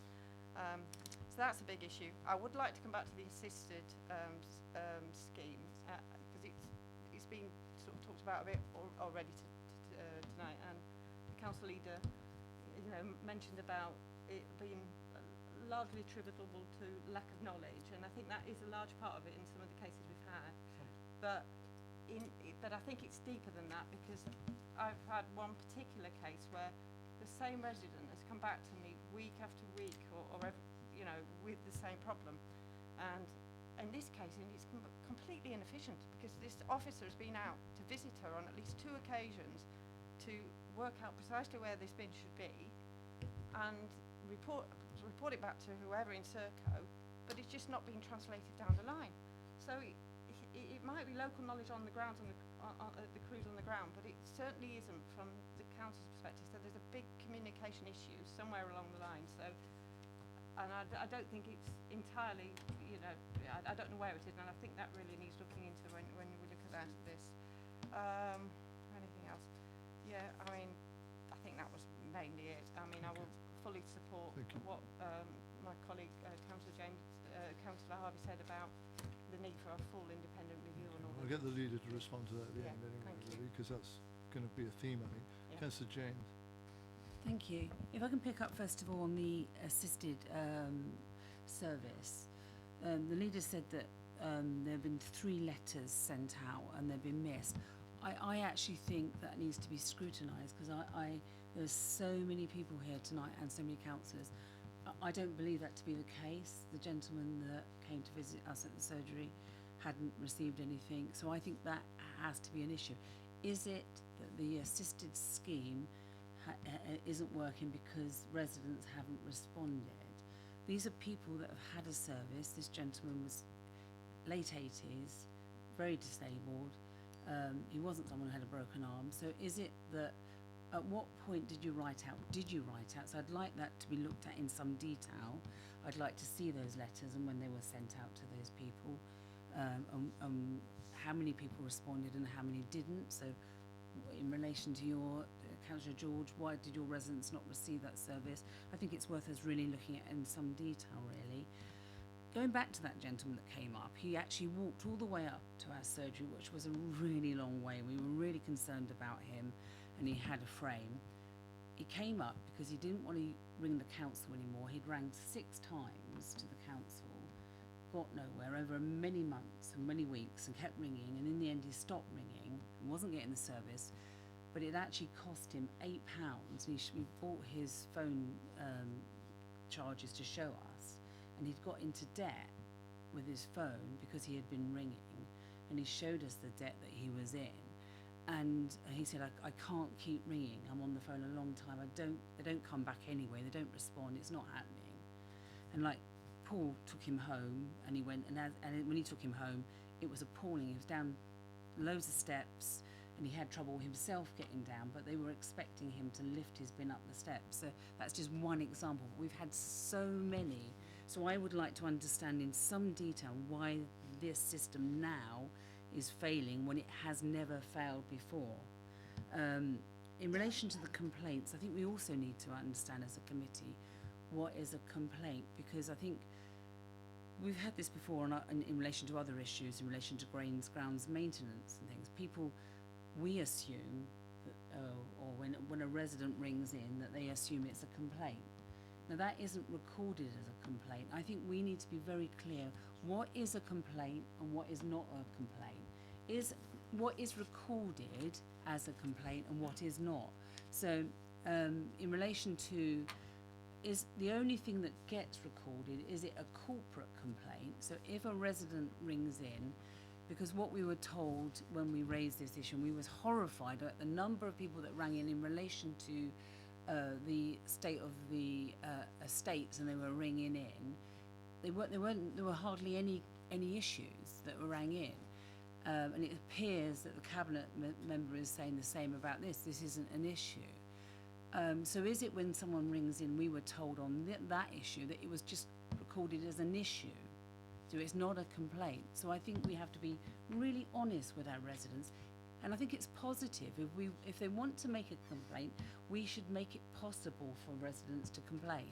We need to learn from complaints, and we need to reflect on that, and we need to encourage complaints, because the only way that you improve is by looking at your complaints instead of hiding behind it. In relation to other areas, social work, you actually encourage complaints and you reflect on it, and you're learning all the time. Now, what is a complaint and when is it not a complaint? And I'd like to know, because are the issues that I ring in and I complain about, are they complaints? I just want to know. We've made corporate complaints, and I would like to, maybe we can talk about this outside of this, but the way that those corporate complaints were also handled, I think, were very poor. From a councillor perspective, I think the response that we received in relation to corporate complaints were poor. And I welcome going back and looking at those, and I think we maybe should look at that outside of this, Councillor Rattigan. You talked about having signs in bin cupboards. Listen, some of our bin cupboards haven't even got lighting, so residents can't go in them because there's no lighting. So, you know, if you had a sign, it would be okay, but they couldn't actually read the sign because there's no lighting. When the bulbs go, they don't get replaced. So they're out for many, many times. Residents have actually had accidents and fallen over. I'd also like to raise about the flatted community areas, and I think there seems to be a really significant problem there. I don't think there is enough bins, and I think that's something that we need to look at. I know that we've got a working party that's going to be looking at this as part of the motion that we brought forward as a Labour group. But what happens is if the big bins have additional bins on top, they won't take them. It has to be flat. So the really big bins, unless the lid is there or there's a flat level, the Serco refuse to take those bins. So then if you put the bins on the floor, they still won't take those bins because there's too many, and they only take what's in the bin. And quite often then people get desperate and they may put their black bin in the green bin, and then it gets contaminated, and then they won't take that bin because it's contaminated. So what happens is it's around, they don't then come back and report it, so then that doesn't get reported to the Housing Association. The Housing Association have to then respond. And we were sort of talking to the housing officers about how this worked, and it's a really poor service, and I think it's worth talking to some housing officers about the reality of how these bin cupboards work. And we had our monthly one-to-one with our housing officers at Vivid and this week, and it was quite shocking to hear the experience. Really, it's not good either way, and the people that lose out are those residents that are living in the flats. And what we said about our motion is, and I'm sure there's lots of areas that really are very poor, but the people that are most disadvantaged by the refuge collection at the moment are those people that are living in flats, either because there are not enough bins, because they're being left, because then they have to wait, and quite often, you know, as Councillor Potter said, 11 weeks. Now that isn't just a teething problem. I think there's, you know, that's a significant problem if you've got to wait 11 weeks. We went out to some flats in our ward in Chapel Gate. I have never smelt anything so awful. It was weeks and weeks, it was months, and it took us as councillors to get that moved, I would say 4 or 5 weeks of constant trying to get it removed. and the smell, I've never smelled anything so awful. And people that were living above the bin cupboards couldn't open their windows because the smell was so bad. There was maggots everywhere, there were rats, it was unbelievable. So I think that, you know, we've all got experiences. I've got experiences from my personal experience and when my bin's not been collected, but I think we have to look at the complaints process and understand that, but also I just think the service is very, very poor. It's not working. There is so much anger. It is consuming us as councillors in relation to our casework. I've never had so much casework that relates to refuge collection as I have now, and people are angry, and that's very poor. We have to do something better than this. So Okay, I urge us to look at this and get an independent inquiry into this. I think what we're going to have to do, I mean, let me just say it, I mean, clearly there were things there that you raised which don't fall in the brief of Serco. I mean, they relate to the storage that's provided, obviously, for the, you know, the bins in the first place, and we've got a much wider issue about the way that's designed in the first place, managed subsequently by landlords and housing associations and like that. Probably falls more under the work we're going to do in regard to the provision of collective refuse collection for flats and the like throughout the borough, really. I mean, in terms of Serco, I mean, that's what I want to concentrate on, is how well they are functioning as a contractor vis-a-vis the contract that they tendered for originally, and how well that's serving the residents of Basingstoke. Let me just... But in relation to those bins, if they're full, do they just walk away because they're piled high, or do they communicate that to someone, or just go back next week and it's more on the floor? At what point do they, as a contractor, Serco, take any responsibility? Do they just then say, that's nothing to do with us, that bin is, this is our contract, this is what we're meant to Well, on a empty? rhetorical basis, I don't know the answer to that, but that's what we're going to have to find out, I think, really, in terms of the brief that is given to the operatives in those circumstances, isn't it? This is why we need to get into this. Let me bring in Councillor Cousins. Thank you, Chair. There's a lot to unpack here, and I'm struck by a couple of comments from members of the public that came along tonight, and I'm very grateful and thankful for them to coming along and telling us their stories. If I can pick one particular element from each of them, the first one from Mrs. Litton, it kind of builds on the point that Councillor James was beginning down, is that even to start with, you do not have sufficient bin capacity by our own standards in the council. Mrs. Litton advised that there are 9 flats being serviced by that one block. So using our own calculation, you should have over 2,000 litres worth of bin capacity for both black and recycled, yet you have just over 1,000. So that needs to be looked at. Even at the point of issuing the contract, that would have been a really good opportunity when we were going through the tender to say, right, let's look at everything in the round and say, are we providing sufficient coverage for everybody? Where we're not, where can we backfill, and build that into the tender process so that we're not in a position where contamination is an issue, or where there is the issue that Councillor James is raising, which is if the bin's lid isn't closed, I'm not taking it, or if it's above the fill line, yep, that's staying where it is, because miraculously next week it will be below the fill line, won't it, with another week's worth of rubbish. I'm also struck by what Mrs. Foster says, which, to her credit, said, I'm not going to submit any complaints to start with. I'll let the contract settle its feet first. Blimey, you showed a hell of a lot of resistance, because, and even when you did start submitting, 16 references, and the reasons that you were told in terms of, we don't, they're not full, therefore we're not taking it, or well, no, we don't bother with that bin store. They're just not acceptable answers, and that needs to be looked at in terms of, were the answers that we were giving sufficient? Flatted communities as a whole, we need to look at that issue. We really do, because we're missing a golden opportunity, not just for giving our residents superb service, which is what they pay for, but we're also missing an opportunity to commit to our climate change targets that we set. I'll bring you on to an issue that happened in Brookvale, which is away from flatted development and goes into perhaps the element of excuses that were offered at the time. There's a road in Brookvale that has for years had a central collection point where they would take the bins to. They would be collected from that central point, put back there, and residents would take them back home. So when everything changed, or when July changed, that stopped. That central collection point was now no longer acceptable. So we went back and said, no, hang on, this is what it's always been like.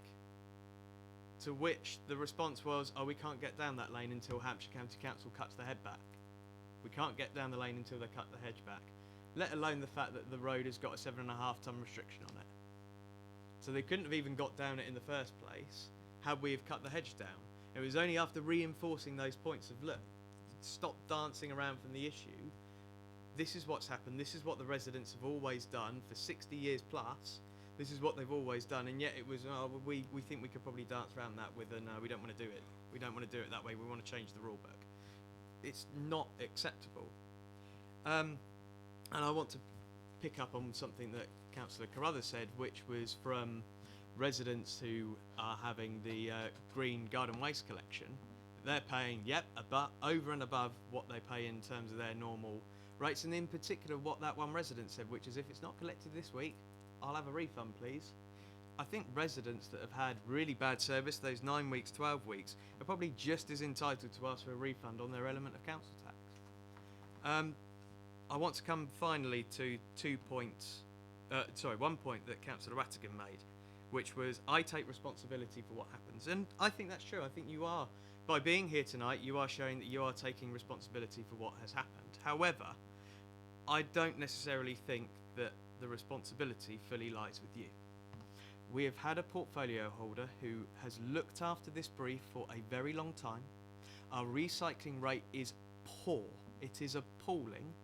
And I feel that we do not get our fair share of our mutual relationship with Hart when it comes to waste and recycling. This portfolio holder oversaw the contract being handed over, has overseen the process that we have had, has, in my opinion, danced away from her responsibilities, claiming teething troubles, and I no longer have confidence in her ability to hold this brief. And my question, I suppose, to Councillor Rattigan is, does he regret keeping that portfolio holder on in this position? Well, if he chooses to answer that, he'll do it in his summary at the end, but thank you for that. Let me bring in Councillor Frost at this juncture. Thank you, Chair. I've only got one or 2 points. I think a lot of people, a lot of councillors certainly around this table, and also the members of the public that have spoke so eloquently have covered most of it. I'd just like to discuss the aspect of slave receptacles. Okay, I see it in the ward. Okay, I know for GDPR purposes people don't want to say, but certainly my residents of Tanner's Way in Oakley would like me to mention them. Okay, where all their bins, whether it be grey or green, are effectively one is emptied into another if it's low. Okay, my understanding is that slave receptacles is not allowed. Okay, because obviously we own the bins, and so it shouldn't happen. I do have to say that it also just doesn't happen in Oakley. It also happens where I live. Okay, I regularly see, in the morning. Okay, when I get up on a Wednesday now. Okay, I actually watch the guys come up and start, going through other people's bins. It's normally the recycling bin, to be fair. Okay, and they're using slave receptacles because then they only have to empty one bin into the truck. I'd also like to mention Lytton Gardens, again a very small road in Oakley, where it would be lovely to even have an excuse. Okay, we've been waiting 2 weeks for an answer. Okay, as to why Lytton Gardens hasn't just had one resident missed; it's been completely missed. Okay, and that was that started 5 weeks ago. okay, and it wasn't just you know the recycling bins that were forgotten, the grey bins were as well over a period of 3 or 4 weeks. They then came to us, okay, and the actual email was brought into the council by no less than the mayor herself, okay, and yeah, we've been waiting for 2 weeks for an answer. I'll give you the details outside of this meeting. Thank you. Dolly, right. Go on, one quick one, because I think we've got to move on. Yeah, one quick point, won't take a minute. It's just focusing on the thing raised by Laura here about duty of care, and I just really want to stress it, because I think when you look at Serco and what they're doing, you really need to look at this in terms of, you know, when they see these health issues, these real poor health conditions, why they're not themselves you know, I think, is it a training issue? Are they not reporting this in? And you know, and just the fact that they're not, there seems to be a lack of professionalism. One bit of casework, I had one resident report the fact that they'd seen, you know, this the recycling bin sort of tipped into the thing, the lid coming off, and then it was just left, you know, and there was no responsibility for that. So, you know, and then when that resident phoned up the contact centre, they said, "Oh, report it to your management company." It's not a management company issue. It's Serco's issue. It's our issue. So it's just a duty of care of the operatives. Thank you. Thank you. Let's see if we can. Sorry, Councillor Caby, you want to come in now, do you? Okay. Go on. Just not to add to any of the points already made, because a lot of them I have in Kempshot, the ward I represent, there's been similar issues, particularly around garden waste. However, just one thought I wanted to put out there regarding particularly the ward I represent is one of perspective, which is when under Veolia, the previous contract, I remember dealing with a number of residents where it was almost at the end of our tether in some streets, in some roads, with issues such as, you know, crews mistreating the bins, leaving them out, similar things that we've heard. And actually what I've noticed in the ward is that since the Serco contract has taken over, those areas, some of them have improved, but yet then other streets have now got that issue instead. And so what that's kind of, you know, left me feeling in terms of the casework is actually there are swings and roundabouts to this. And I know a couple of times we've made reference to this point about teething problems, and that is a bit dismissive to use the phrase teething problems, so I certainly wouldn't advocate that. However, there is an element of, so for example, I've had feedback in the ward of crews being really friendly, and then other crews actually no, they don't want to know, and so there's this kind of discrepancy between the different roads. So to use sweeping statements regarding Serco's performance, I think I would urge caution for us to, you know, damn them and that's it, they're completely rubbish. I would urge caution in us doing that, and I really welcome the report in November to see some statistics and to see some information around what the issues like borough-wide, but that's not to undermine the real-life examples that have been brought here, and I think it's about that balance, and I think that's what I very much hope for in November, that we can achieve that balance. We'd have had more than enough time to gather data to then compare against the feedback we've heard this evening. Well, let's see where we go on this before we talk even of November, really. And I'd certainly not be somebody who said Veolia was perfect and we've moved away from that. I mean, inevitably with this type of contract, there are problems occasionally and complaints, obviously. But in terms of the magnitude and the numbers of complaints that I think all of us are referring to, it's out of the scale that I think we've experienced ever within this authority. And the one thing this council should do, quite frankly, in terms of the money it collects in terms of council tax and the like, is provide an efficient waste collection service. That's its major responsibility, in my view, and we are failing to do that as well as we should, and we need to get to the bottom of that. Now, I know it's been a litany this evening, and all of you, I guess, have experienced the same sort of commentary from each other, and the leader has taken it on board, but it has been a litany, and I'm pleased that it's, in inverted commas, that it's not just confined to particular pockets. It sounds like it's pretty widespread, and I've got, as I said originally, emails that flow from all over the borough, and I mean Basingstoke and Dean, in terms of the experiences of residents.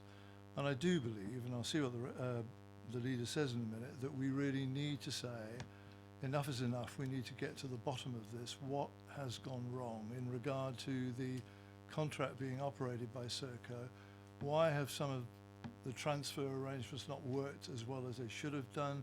Where is this miscommunication coming from? You know, some of the very basic things that we're hearing about where operatives just don't seem to be briefed on exactly what the historical arrangements were. That is unforgivable when residents of all ages and economic groups depend on this service, obviously, and are entitled to depend on this service. What I would like to see, and I'll say it before the leader comes in, as for us as a scrutiny committee, say that we want that fundamental, and I say independent investigation into this on a root and branch basis to find out exactly what has happened and how this can be improved for the future. Thank you, Leader. Come in and see if you can deal with some of the sort of commentary that you've had. Firstly, I'm grateful to all of you. I know you've had to pick up quite a lot of the slack over the last few weeks, and for that, I am massively grateful because it's meant this a little less for me. There's a lot of points that you've raised, and I hope will cover them all, but if I miss something, then of course I would be delighted to help. Can I just deal with the first issue? I think it's important that we get the report back in November with all of the stats, with the officers here, with the portfolio holder putting her neck on the line, because that's essentially what she's doing. You are a powerful body. Scrutiny committee has always had the support of me when I was a backbencher, and I believe the administrations that we've had within this council when I've been a councillor.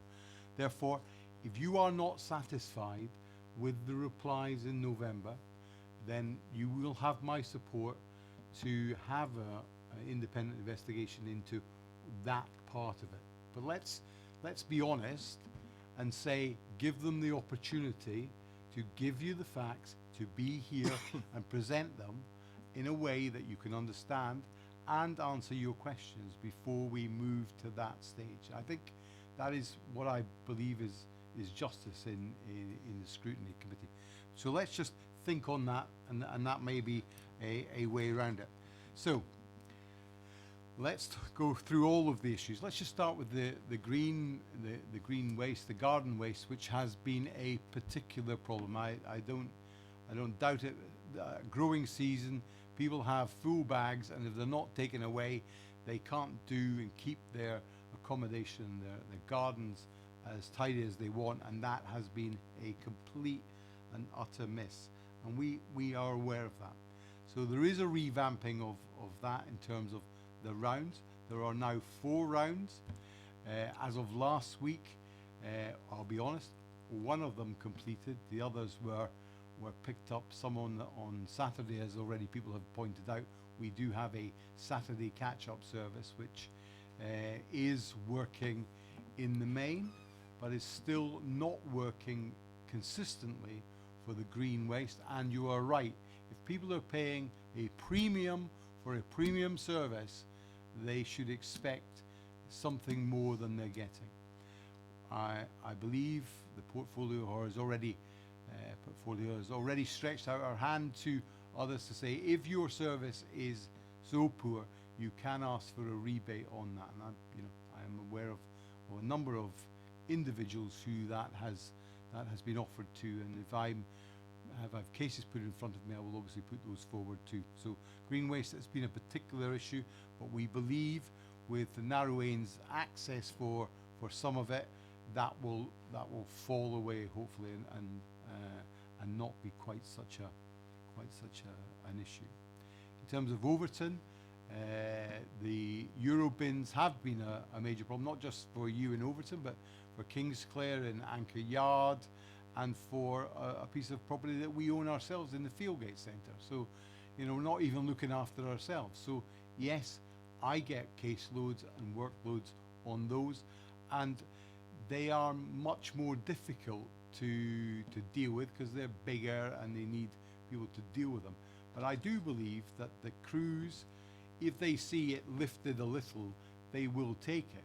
It's when they see cardboard put to the sides of it, they don't seem to quite yet understand that that's because the bin is full and that needs to be removed as well. I know of the case of Overton where that's been the issue. I hope that we have not blamed residents, because they are not at fault. This is what we've done to ourselves, and I accept that they pay a council tax to us for that. I just remind everybody it's not a huge amount we get here in Basingstoke, but we should do more with that money. Communication, as in all walks of life, is vital, and I think we have missed the trick. Not just the communication to us, to each other, but to the wider public and to the individuals who we've affected. We haven't got back to them, or somebody has not. Just telling them it's going to be collected in 2 days is not sufficient. I know for my own ward, I had to walk up and down a street to tell them I couldn't believe it'd been missed, a whole street. But just, it did happen, so I knocked on every door. There is a little bit of communication that needs to be much better. And if we have our fault, we have a lot of these people are give us their phone numbers when they phone in. We should be taking the opportunity to phone them back and say, actually, it's not going to be today or tomorrow, it might be Saturday for that to happen. So I think communication is an issue. And communication within Serco itself.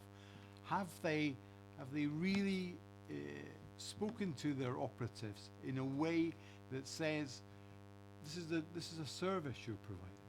It's not just a job that you do, but it's a service to the community and to the borough. And I think that probably has been a miss. Arguably, the fact that we've had agency staff through the summer, where we made this change, has been an issue, because obviously some of our full-time people have had to have holidays, both for family and everything else, and that has not helped. Agency staff have not turned up when we thought they would, and that's been a problem. We were talking about the contract for the £5 million that we've lent them. We have brought in to do the repairs so as there's less breaking down. Obviously the new vehicles, they're on contract anyway, and they are less likely to break down. Obviously through last summer we had a number of breakdowns and a number of bin collections were not taken at all. We missed, as somebody, I can't remember who said, there was missed days, not just missed collections. So we've now got the team who do the servicing into the yard. So that means that if there is a breakdown or there is a fault, it can be quickly repaired and those vehicles back on the roads.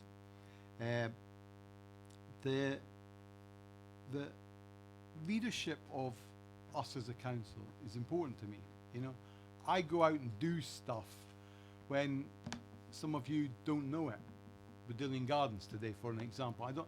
But I spoke to residents, and some of them are mad as hell with me, but some of them are mad as hell with their other residents because they've contaminated, as you rightly said, they contaminate, and they don't have somebody like you who checks out of one bin into another. Not everybody has community champions like yourself, and that is important to re-educate some of our residents into what is recyclable and what has to go in the grey bin and is proper waste. I know there's a massive challenge, and should I sack Haley? Well, I speak to her every day, you can be sure of that. It hasn't got to that stage. She is trying over and above what I regard as a duty of a portfolio. Has she got it all right all the time? No, but she would admit that herself. And I don't know where this idea that it's a teething problem came from. I don't know. I haven't seen it from a quote from her. No. I've got it in writing. But No, that's fine. That's fine. I genuinely, that is unfortunate choice. That of is words. exactly an unfortunate choice of words, because this is a service that should be back to normal by now. It isn't, and that's dissatisfaction from me and for all of you. But the reality is, from the top to the bottom of this organisation, from me as leader to my conversations with operatives on the bins doing their job, I promise you, everybody is putting their shoulder to the wheel to get it better. and it needs this additional scrutiny from you to make us meet that challenge, and I'm happy to accept that. So when you have an opportunity to email me, when you have an opportunity to see me in the cabinet room or out in your wards, I'm happy to take any number, to see any resident, to go to any lengths to make sure they have a service that is fit for purpose and is value for money, regardless of how much they pay us in their council tax. Of course. I think that's great, but what happened is 2 members of the Labour group came to see you distressed about what was going on. You said, I will fill that in, that corporate complaint, don't worry. But then what you did tonight, you used that politically to say that they couldn't be bothered, and you dished the Labour group, and I think that's unacceptable, and I would like an apology really, Ken, on that. Laura, they couldn't do it, and I made it a court. You were asking about how complaints go in, and sometimes it's better coming from me. I accept that as a corporate complaint. I'm not dishing them as individuals. I never named them, so that's absolutely fair. And I would never do that. My job is to improve the lives of all of our councillors for all of their residents.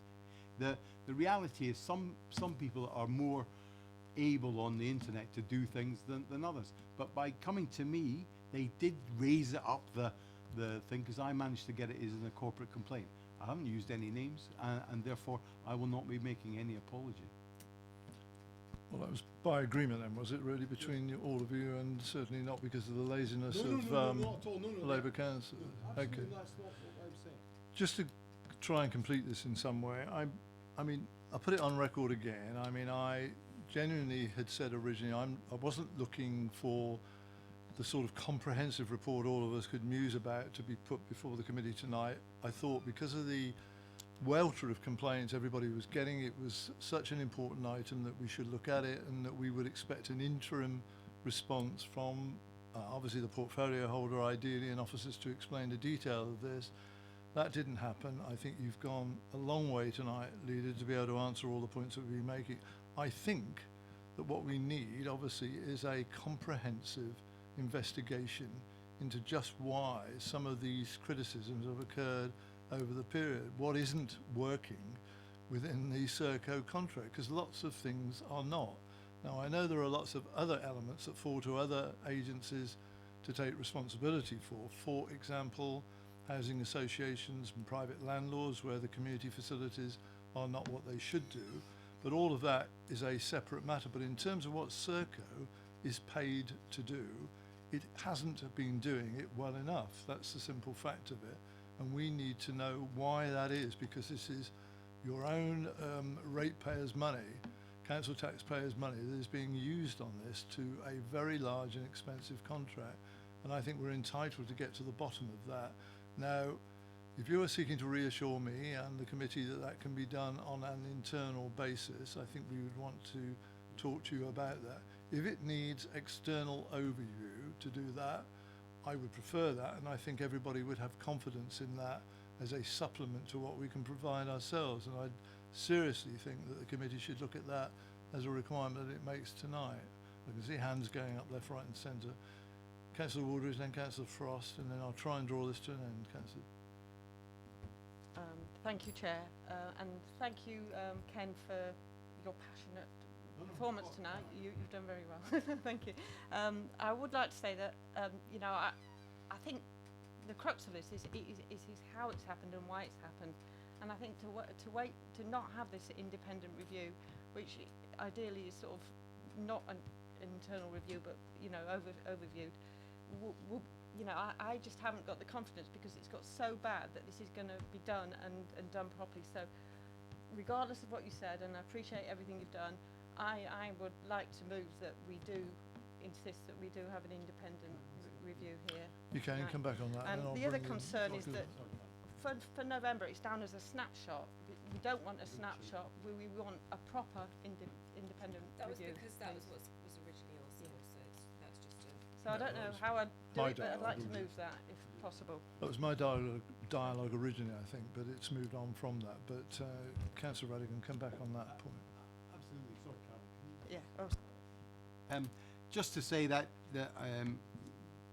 if you as a committee make a recommendation to Cabinet, then I think that would be a way forward to have an independent review, and then we will consider it and consider the scope of it with officers and the portfolio holder to give you some solace that we are going to act on that recommendation from you as the Scrutiny Committee. How about that?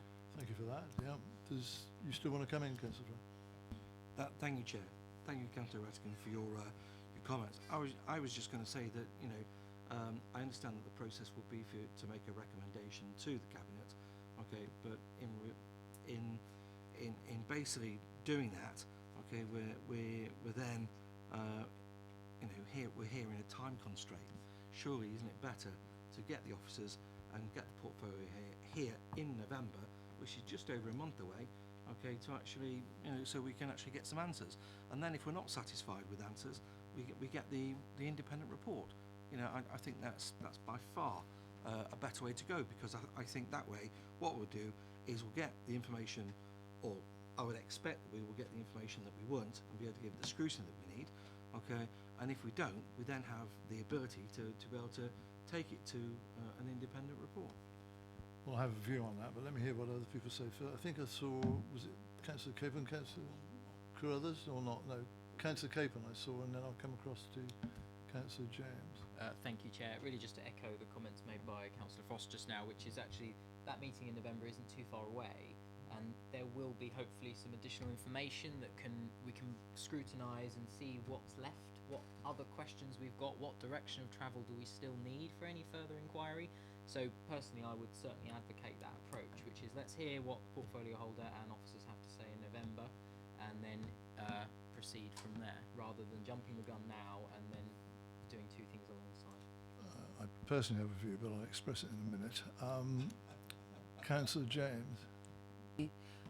Everyone's wax lyrical that the leader of the council has been here tonight, and you know it's a nice to have, but the reality is this is scrutiny, and I expect the Cabinet to be accountable to scrutiny, as do I expect officers. And if the chair or if the members ask officers and Cabinet members to come along, I think they should come along, and I think they should have been here tonight to hear and maybe express concerns or listen to our concerns, but also maybe able to, at this point, alleviate some of those concerns by telling us in some detail what has been done or what hasn't been done. In relation to what's timetabled for the agenda in November, it says initial snapshot progress report on the amended refuge collection service. I don't think we really, I'm sitting on here at this committee tonight as a sub, but I don't know that, it doesn't appear that you know what's going to be in that report, who is shaping that report, what have you asked for to come forward. I would want to know what the form of that report is going to be, what issues are going to be. I want to see in that report, for example, the issue of complaints. It's a separate issue, but I want to understand, which is a sub of the issue that we raised on waste. What is a complaint and when is it not a complaint? And I think, as I said, I think residents need to understand if they wish to make a complaint and they wish to have their complaint recorded, how do they do that? So that is the part that I would like to see. But I don't think we should wait. I think we need to, this is a piece of work. I would think that this is a piece of work that's going to come back and back to this committee. But I would think that you would want to have this looked at. And I think if you truly want to make a difference, I think that we need to have external people look at this, and I think that we need to have members of the Scrutiny Committee sit on a subgroup that would look at what they want to see in that report. I think you need to shape, first of all, what are you wanting to see come back in November? I don't know that any of you actually know what the officers are bringing back. Well, can I just explain? I mean, obviously, some of the broad headings that go into the work programme are just that, really, and these things evolve over the time, obviously, because they change all the time. But obviously, I think the situation we're now in, and I make the point, I think, again, I think this is so urgent that we do need this intense, subject to the Cabinet agreeing with this, obviously as a reference from Scrutiny, this intense work being done on the contract with external support and advice. So it's truly independent, and I don't think the leader is pushing against that if that's what we're looking for. And that would be the nature of what comes to us in November. I don't think the things are incompatible really, and clearly the portfolio holder will come along to that meeting herself and talk to that and explain in better detail, because she's the portfolio holder, exactly what the contract has offered, what it hasn't offered, and why those problems have occurred, and that's fine. But obviously it's a much more detailed commentary than we've been able to get tonight. And that's, I think, assuming that everybody is of one mind on this, that's the sort of time scale and operation that we're looking for, isn't it, really, in November? Can I just, sorry, Chair, can I come back and just say, look, there is a report being tabled up. You had a timetable and a proper agenda item for that. Can I just suggest that you build what questioning and what report you want back on the basis of tonight, and feed that into the portfolio holder and the officer team. Once that's presented, then you'll have absolutely ample opportunity to say, right, well, there is a need for a independent review. I don't feel we should. This is a webcast meeting, Yep. and obviously all that's been said is. No, I understand that. Sadie, I think, is doing her best, obviously, to record it. I would have thought the brief is probably there. Well, I'm already, sure isn't the officers are already building a report that is robust.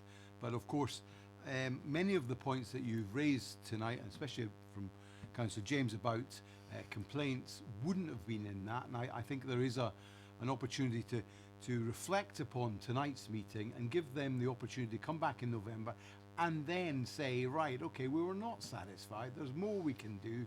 And at that point to say, okay, an independent review is a requirement, and to lay that before us. I'm happy to take the recommendation to the Cabinet on the basis that we have the November meeting, and then if you decide so to be, then have an independent review. I think that is a proper course for the Council. Let me just, I mean, realistically, I mean, in terms of going back to Cabinet, getting this off the ground, even if it's accepted, we're going to be into that sort of time scale anyway, aren't we? I understand all of that, but it really is a question of what comes back in November. And it does seem to me that instead of it's the cart and the horse here, really, isn't it? I think we should be in a position, certainly in November, of having this comprehensive, independent commentary on what we have been saying already and how that actually, you know, can be explained where it needs to be explained, how it can be improved where it needs to be improved.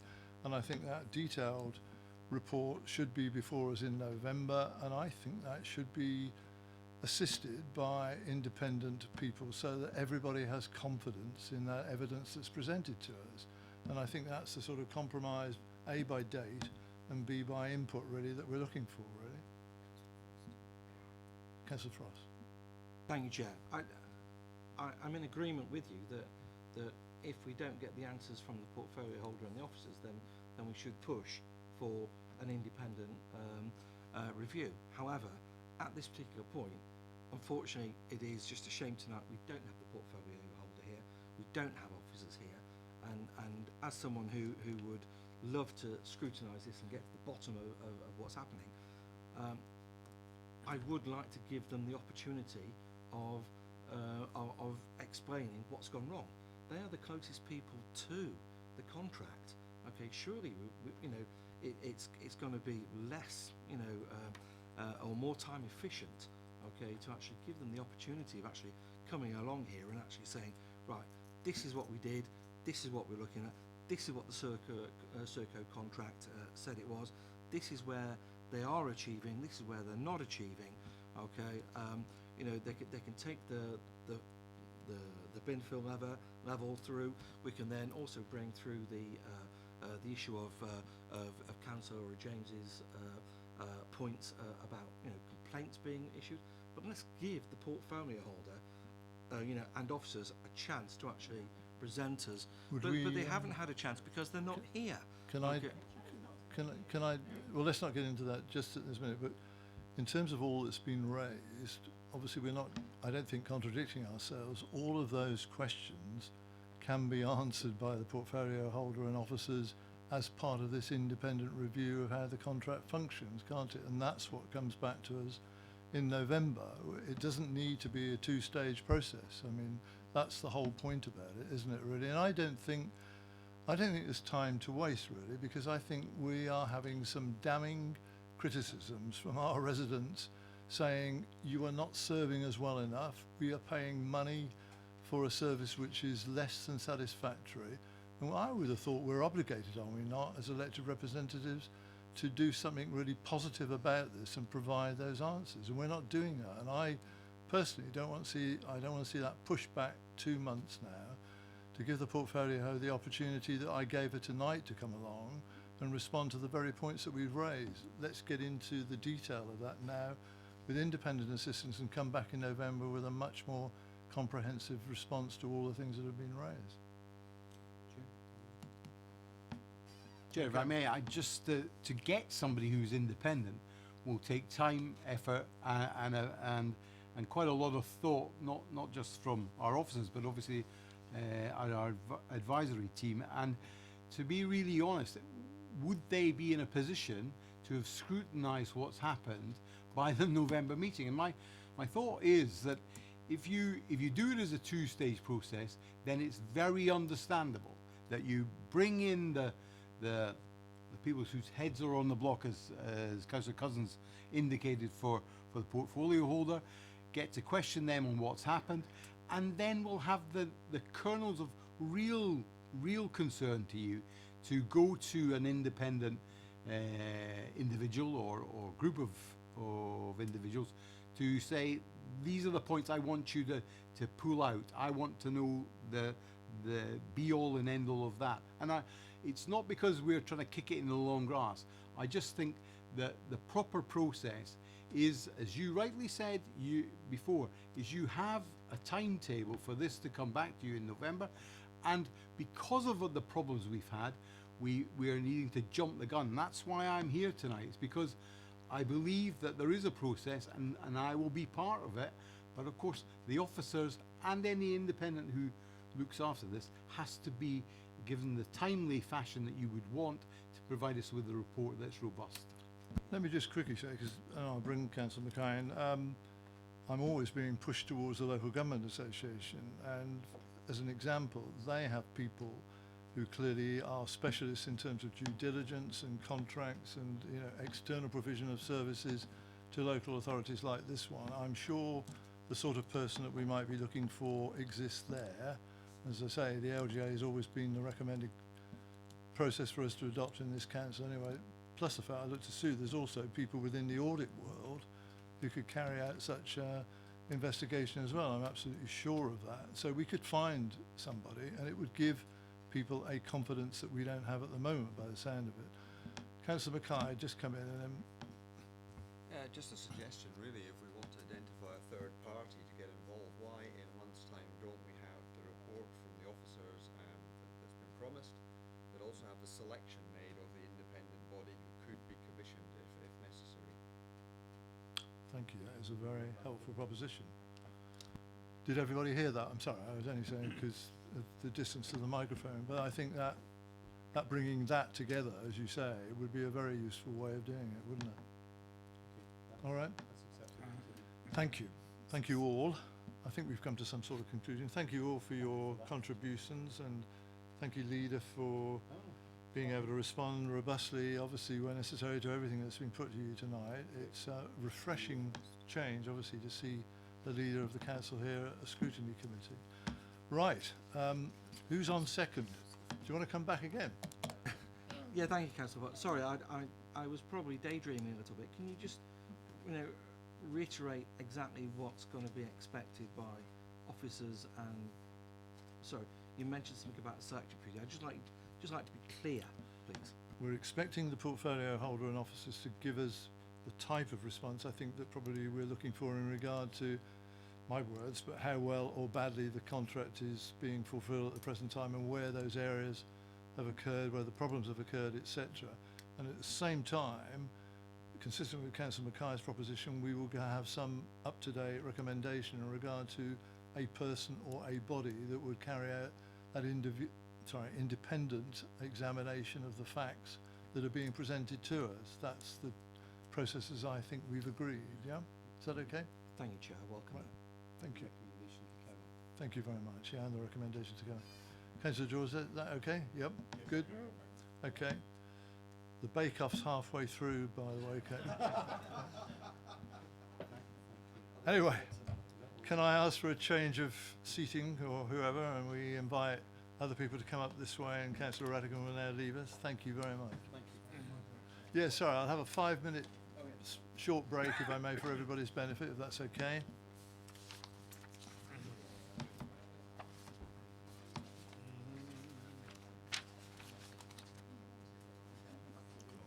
What was your best bet?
Sorry.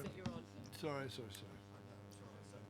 Right, are we all back and gathered? I'm looking around, I think we are, aren't we, really? And visiting councillors as well. Thank you. Thank you for your forbearance. We're on agenda item 5 under the annual review of the housing allocations policy, and I welcome Councillor Tristan Robinson, the Cabinet Member for Homes and Families, who's going to introduce this. Then Kate Randall, Head of Housing and Social Inclusion, is going to supplement, I think, what he says as a brief intro to the report beyond what Councillor Robinson may say. Then I've got a couple of visiting councillors who I'll invite to speak. Then we'll get into detailed questions and comments by the committee and make some progress if we may. Okay, over to you, Councillor Robinson.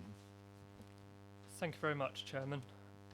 As Councillor Potter mentioned, this housing allocations policy is a key part of what we do as the Council to ensure that we're helping the most in need in our society access safe and secure accommodation. This is part of a regular review where the housing allocations policy comes to Scrutiny Committee every year. I just want to pick out a couple of points in the report, the first of which is I welcome the fact that the Council delivered 414 affordable homes in the past year, which is above our 300 target. This increase in supply has meant that the waiting times for most applicants have reduced since last year, which means that people are getting the accommodation that they need or want in the shortest possible time. Further, I'm pleased to see that there was an increase of nearly 50% in the numbers of vacancies advertised rather than in the year 16-17, giving more people more choice in housing options and reducing waiting times. Indeed, the supply of new and re-let affordable homes has kept pace with the increase in demand for the second consecutive year. Of course, we do need to ensure that the right range and type of properties are coming forward, and most of the properties, 85%, are advertised at social rent levels, which are helping those most in need. The greatest area of need, as we can see from the report, is in single occupancy, and I've welcomed members' views on the role of HMOs in addressing that need and ensuring that we supply the right accommodation for everyone in our society. I don't know if Kate has anything to add. Thank you. I will just be brief. And conscious that there are members around the table who have detailed knowledge of the allocations policy. For others, there are elements to which this might be quite new. So I haven't therefore attempted to try and catch all of that with a presentation, but obviously there's plenty of opportunity for questions on the quite significant amount of information that's in the report and the review. Just a few things to emphasise about a housing allocations policy. There's a national context to this. All councils have to work within a framework that's governed by statute, which is case law, public law, as well as specific housing law. And the current scheme that we have was approved by Cabinet in 2014, which demonstrates that there is a degree of local discretion within that statutory framework. So it's a case of having some freedom to set the rules, but within a very clear framework. We've undertaken reviews at least annually, and the last 3 we've been pleased to bring to scrutiny because it's generated a lot of interest and a lot of interesting questions, and been able to demonstrate that thus far the allocation scheme that was approved and that we're currently operating within does appear to be meeting the strategic priorities for which it's set, given that strategic priorities can obviously change over time, but at the moment it appears to be, from the evidence presented in the report, that it's fit for purpose and doing what it's intended to do. The final thing to emphasise about housing allocations policies is that they are not about new supply, they are literally about allocating a scarce resource, so they involve very difficult decisions about making priorities in favour of one group of people, often at the expense of a group of others. And it's very clear to be, it's important to be clear on that from the outset, that when we're thinking about changes, it's not about creating something new and something different. It will inevitably be an impact or an implication elsewhere within the sort of broader housing market. The other element to emphasise is that the housing allocation policy for the council is one cog in a very bigger social housing wheel, which involves issues around Section 106 agreements and planning agreements, but also separate policies of each of the 20-odd housing associations who are delivering social housing in our borough. So there's a sort of complex jigsaw of pieces that need to be taken into account when we're determining what we want to influence and how. In terms of the report itself, you do have a fair abundance of information, and we collect more and more each year because there are new areas of interest, and we're still sort of backtracking and looking at trends as they've appeared. Headlines, as Councillor Robinson has highlighted, increasing lets and adverts and decrease in waiting times, and for the first time we've been able to give a flavour of comparison with other districts in Hampshire.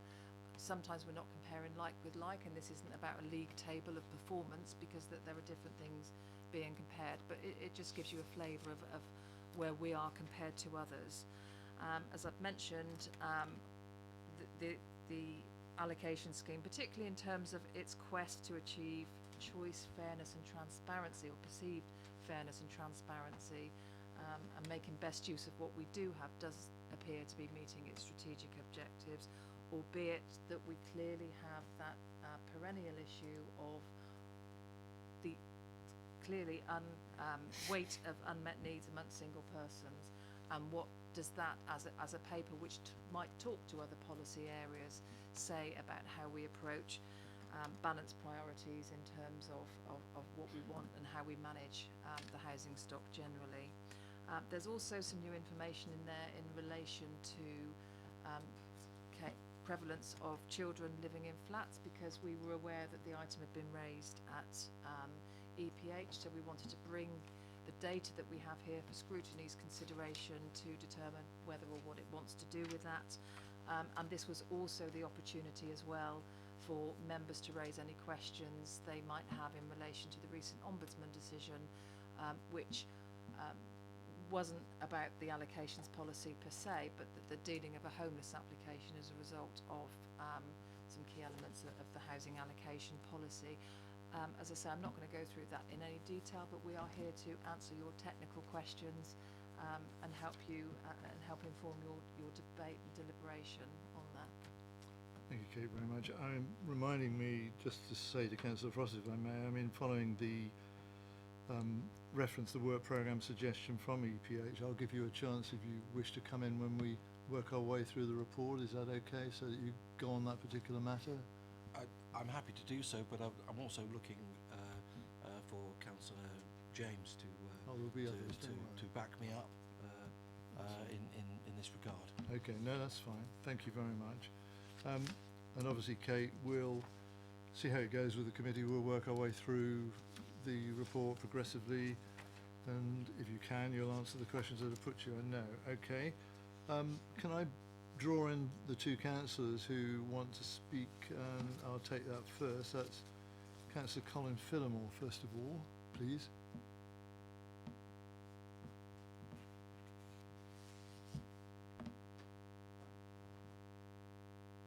Thanks again, Chair. I won't be long. I just want to talk about 2.8, which is rural parish connections. There's a suggestion in this paragraph below the pie charts that the primary, only 63% were let to households with a local connection. The primary reason for this was locally connected residents on the register did not place bids for arising vacancies. My view is locally connected residents were not able to place bids because they're precluded in a variety of ways, and by the type of tenancy. I've got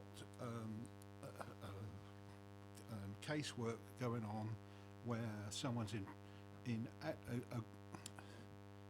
assessed as adequately housed because they're in private rented accommodation and they can't bid on a social housing house, and they're not millionaires. They're shop workers. And how are we going to help those people that really want to get into social housing And I understand there's a new development in Overton where the one-bedroom flats are not even accepting some of these, and I think there's something wrong here somewhere, and I really do think that we've got to address these local issues where there are people that are stuck in market rent, exorbitant market rent, that could really, on a local issue, on parish connections, be housed where they want to be housed, i.e. in their indigenous village or town. Thank you, Councillor Fuller. Just to put it on record, and it's on page 28, I think, isn't it? The reference that you're making there. I think so. We don't lose the point. Stay where we are. I think I'll ask, either Sue or Kate to come back on that particular issue, give an answer on that, and then it can form part of the main debate later on anyway. Of course. Sorry, let me just bring this down a second. I mean, that is reflective of those applicants that are eligible to join the housing register. So if somebody is excluded because they are seen to be living in suitable private rented accommodation, then obviously they can't even join the register. Or if their income is in excess of £50,000, or if they have over £30,000 in capital, then those people can't join the register and therefore can't place the bid.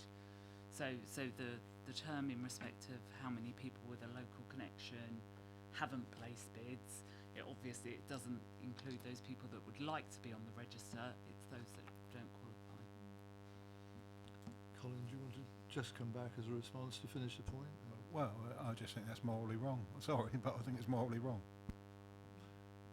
Can we pick this up in? Okay, thank you. I suppose what I would want to know, Colin, is so there's 37% of people in in the rural areas that were not able to place a bid or didn't, and then other people came in to live from outside of the area. So really, I suppose if I was a rural councillor, I'd be wanting to know and start to analyse is how many people could have accessed those properties, what were they, and therefore what accommodation was lost to people that aren't from a rural area maybe. So I think it's a really significant issue for the rural community. Yeah, that's correct, and I have mentioned at EPH before, but we're getting a migration of people that can't afford to live where they were born and brought up, where they were educated, and they have to move to, in the case of Overton and Whitchurch, to Andover because it's cheaper to live, and I think that's morally wrong. I'm sorry, I'll keep on about it, but I think it's morally wrong. Can I just make a point, just for clarification, so we're absolutely clear on what we're talking about? The people who are on the register with local connection who haven't bid are eligible to bid. They have chosen not to bid. And in the event that there aren't sufficient people on the register with a local connection, the priority then would go to someone who has a connection with the borough but a housing need, over and above people who may have a local connection but no housing need. So this is not about people from the Basingstoke area in housing need jumping over people with a housing need in the local borough. So I think the point of discussion there is around what defines a housing need in terms of eligibility rather than local over non-local. Councillor Waldridge. Yeah, go on. I think it's the ability to get on the register in the first place, if I'm honest. I mean, that's where we've gerrymandered the list. I'm sorry. Do you want to still come in, Councillor? Can I also say I think the issue. Whoa. I think the issue here. Councillor Waldridge. Oh, sorry. I completely agree with you there, Colin. I'm looking at the basically the allocation scheme itself, which is separate to the report, or you look into it, and the only people in private rented accommodation who can join the list are people who are deemed in financial hardship. But as you say, how is that defined? And and how would they know that as soon as they, they may have been able to afford it at one point, but then if they slip into financial hardship or are struggling but don't define themselves in that way, they can't join the list. They don't even know that that this is one of the criteria. I'm not sure because it- Councillor Philemon will be able to answer that. Yeah, really, well, no, but it's supporting your view. And so you've therefore got your family in Overton who are really struggling to make ends meet. They can't join the list, and I completely feel what you're saying Okay, here. okay. Yeah. So I think the turn your question mic to off. the officers is how do they define Well, financial hardship? let's record that and we'll come back and get an officer and, response. And how they define that, and how they promote it to people who may be in the situation that Colin's family is. Turn your mic off and then. Thank you. And the only thing I'm going to say is I appreciate the points on how much someone earns and how much they've got in savings, but that's not the people we're talking about. Okay. Should we leave that point? You want to come back, Councillor Jones? I think the other point it raises is possibly, and I'd quite like to know this, is there 37% of people that are living in Overton that didn't bid for that property, and is it then what is being built? Is that the issue in relation to that they're not bidding because it doesn't, it doesn't meet their needs, or that you're building something that isn't meeting the needs of the rural community for whatever reason? So I think, is it that there are people that are on the register in housing need but are not bidding, and is it therefore that we're not building the right accommodation to meet that need in the rural communities? Yeah, if you want to. I mean, obviously we're going to, I think, broaden the debate progressively about the new supply aspect of this. But sorry. Okay, come back later, Tristan. I mean, we'll get through this part first, and then we'll deal with the whole commentary and question. Councillor Harvey, do you want to come in?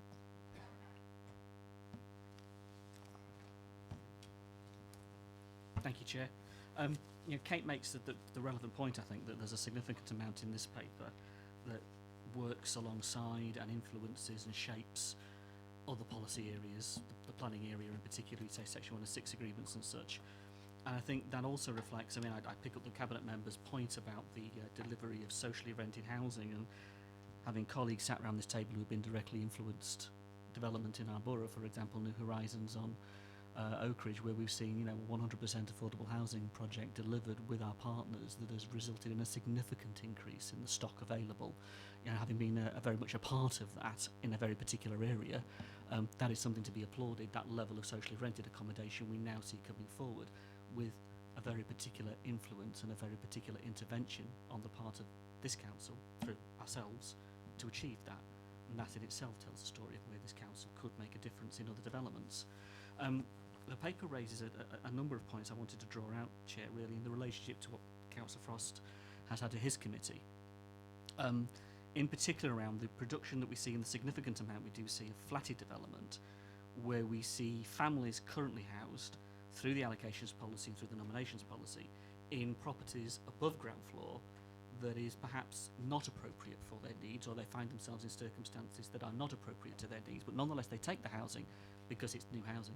They take the housing because they need to take the housing. And there is no way out for them. The routes are then not possible for them to get out of that housing, and they feel they are in many ways trapped in that housing because they've taken it. There is an area there of policy, I think, that needs to be explored from all sides, not just the housing area that Kate and Sue lead on, obviously, but also the planning side. And I think there was an important aspect of where, what is driving what? Is it the allocations policy driving to a certain extent what you're asking for? When you were asked to, what do you want out of the Section 106 agreement, and you say, I want a 2-bed unit. Well, is that right when we should be saying, do we want a 2-bed house rather than a 2-bed flat, when a developer then comes back with 40% affordable housing, but the majority of it in a 2-bed flats? And that's above ground floor, particularly when that particular developer happens to be one of our own housing associations, which is quite disturbing, in fact, if you look at that, when our own housing associations is driving that policy agenda. So there's a debate, I think, to be had around that very important policy area and how we deal with that, because we are seeing more and more flats come forward, and more of them with the 40% is leading to people being trapped in accommodation which is unsuitable for them, particularly families with young children in particular, or for that matter children that are growing up that suddenly, they shouldn't be in that situation because the children are of an age, or they need to move on but they can't. So there's a variety of issues there that need to be very carefully looked at, I think, and unpacked. In regard to page 15, there are a number of points the paper points to in terms of policy positions that I think are concerning. And I go through the 4 bullet points there and pick out a number of them, Chair. The conversion, or the idea of converting family homes into HMOs, is of concern.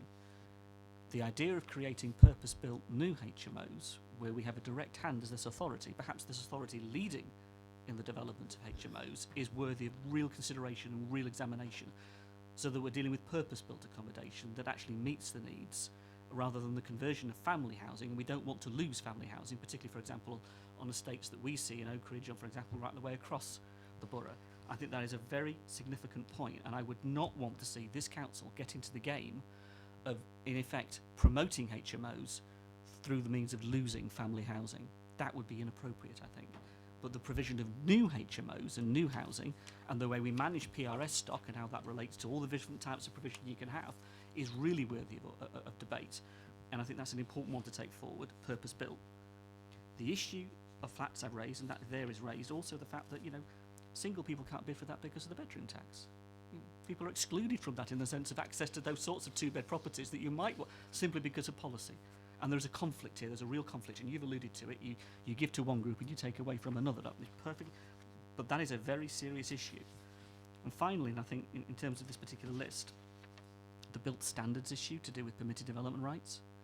If we're going to rely on permitted development to get us out of a situation, the conditions that we would be placing people in, I think, really would put this council in a very vulnerable position, and I would not want to be any part of that. And having seen the rabbit hutches, and we had the leader here, and he sat at planning committee and debated this with us, having seen the quality that we're now seeing coming forward in permitted development, I really would steer this council away from that. I really would, as a policy area, not only because it's smaller, but because of the cost involved in that and the rip-off that comes associated with private landlords and what they seek from permitted development, but the fact that it sits outside the planning system.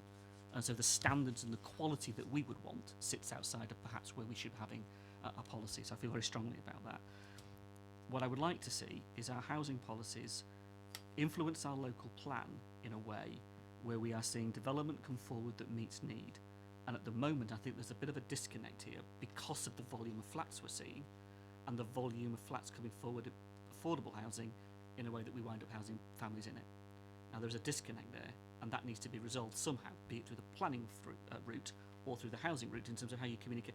And in the past, we've had really good officers in a position where they've been negotiating with developers and with housing associations to bring forward particular stock in a particular way and achieving that end. And I think we've been very successful at that in the past.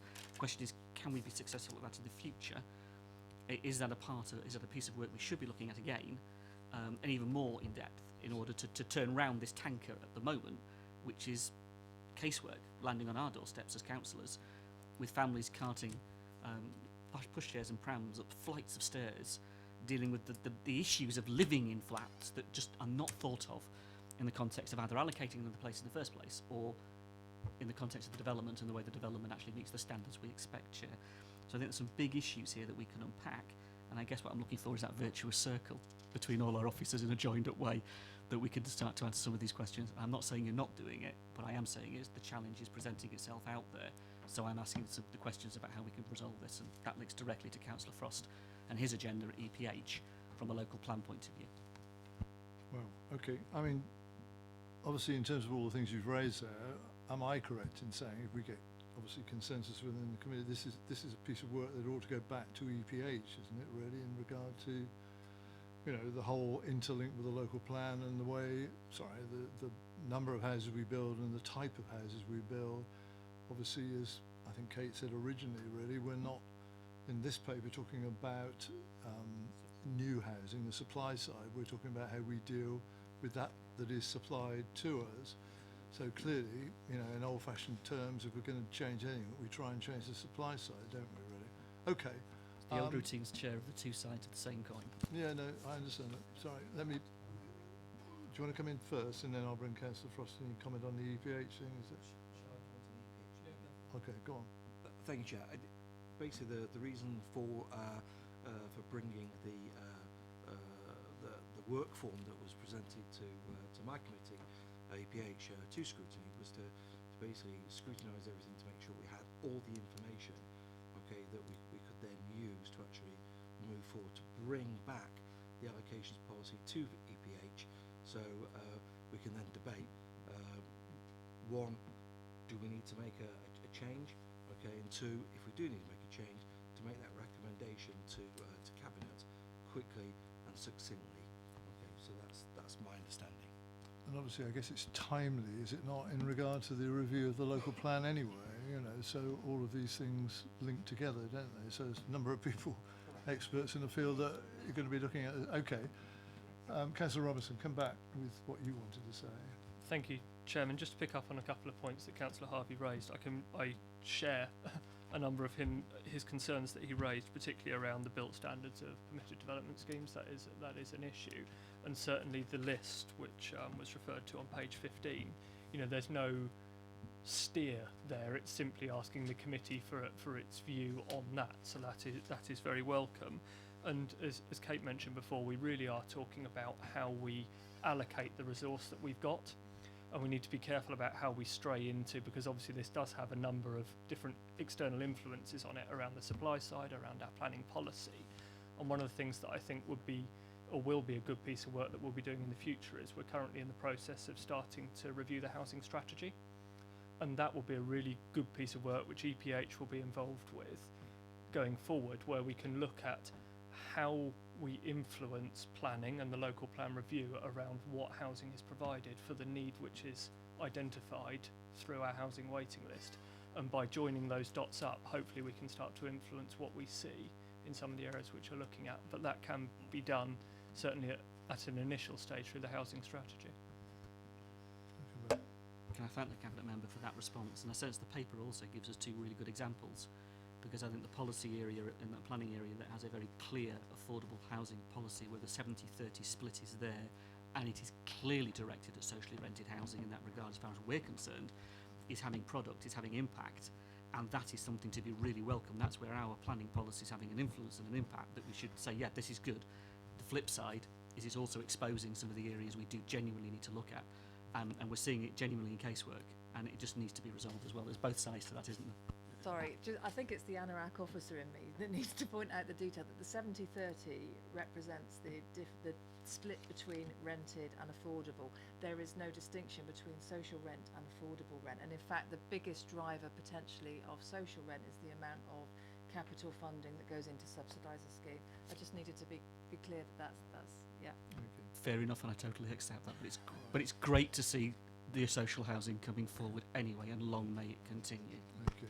Right, thank you for that. Let's try and make some progress. I don't know how best to do this. I don't automatically want to do it page by page unless that's everybody's requirement, but would it be fair to say that you've got, you know, particular sections you want to highlight, and we'll work our way through the report that way? That would make more sense, wouldn't it, really, especially at this time of night? Sorry? Yeah, no, okay, that's fine. Okay. Colleagues on my left who are competent to deal with it all, they tell me, so that's fine. So just go for it, really. I'm watching hands. I've got Councillor Cousins, Councillor James, Councillor Wooldridge, Councillor George. Are you making a note of this? 5 down there. Councillor, oh, it's just everybody. It's okay, it's okay. Right. Of course. Right, we'll start with Councillor Cousins, please.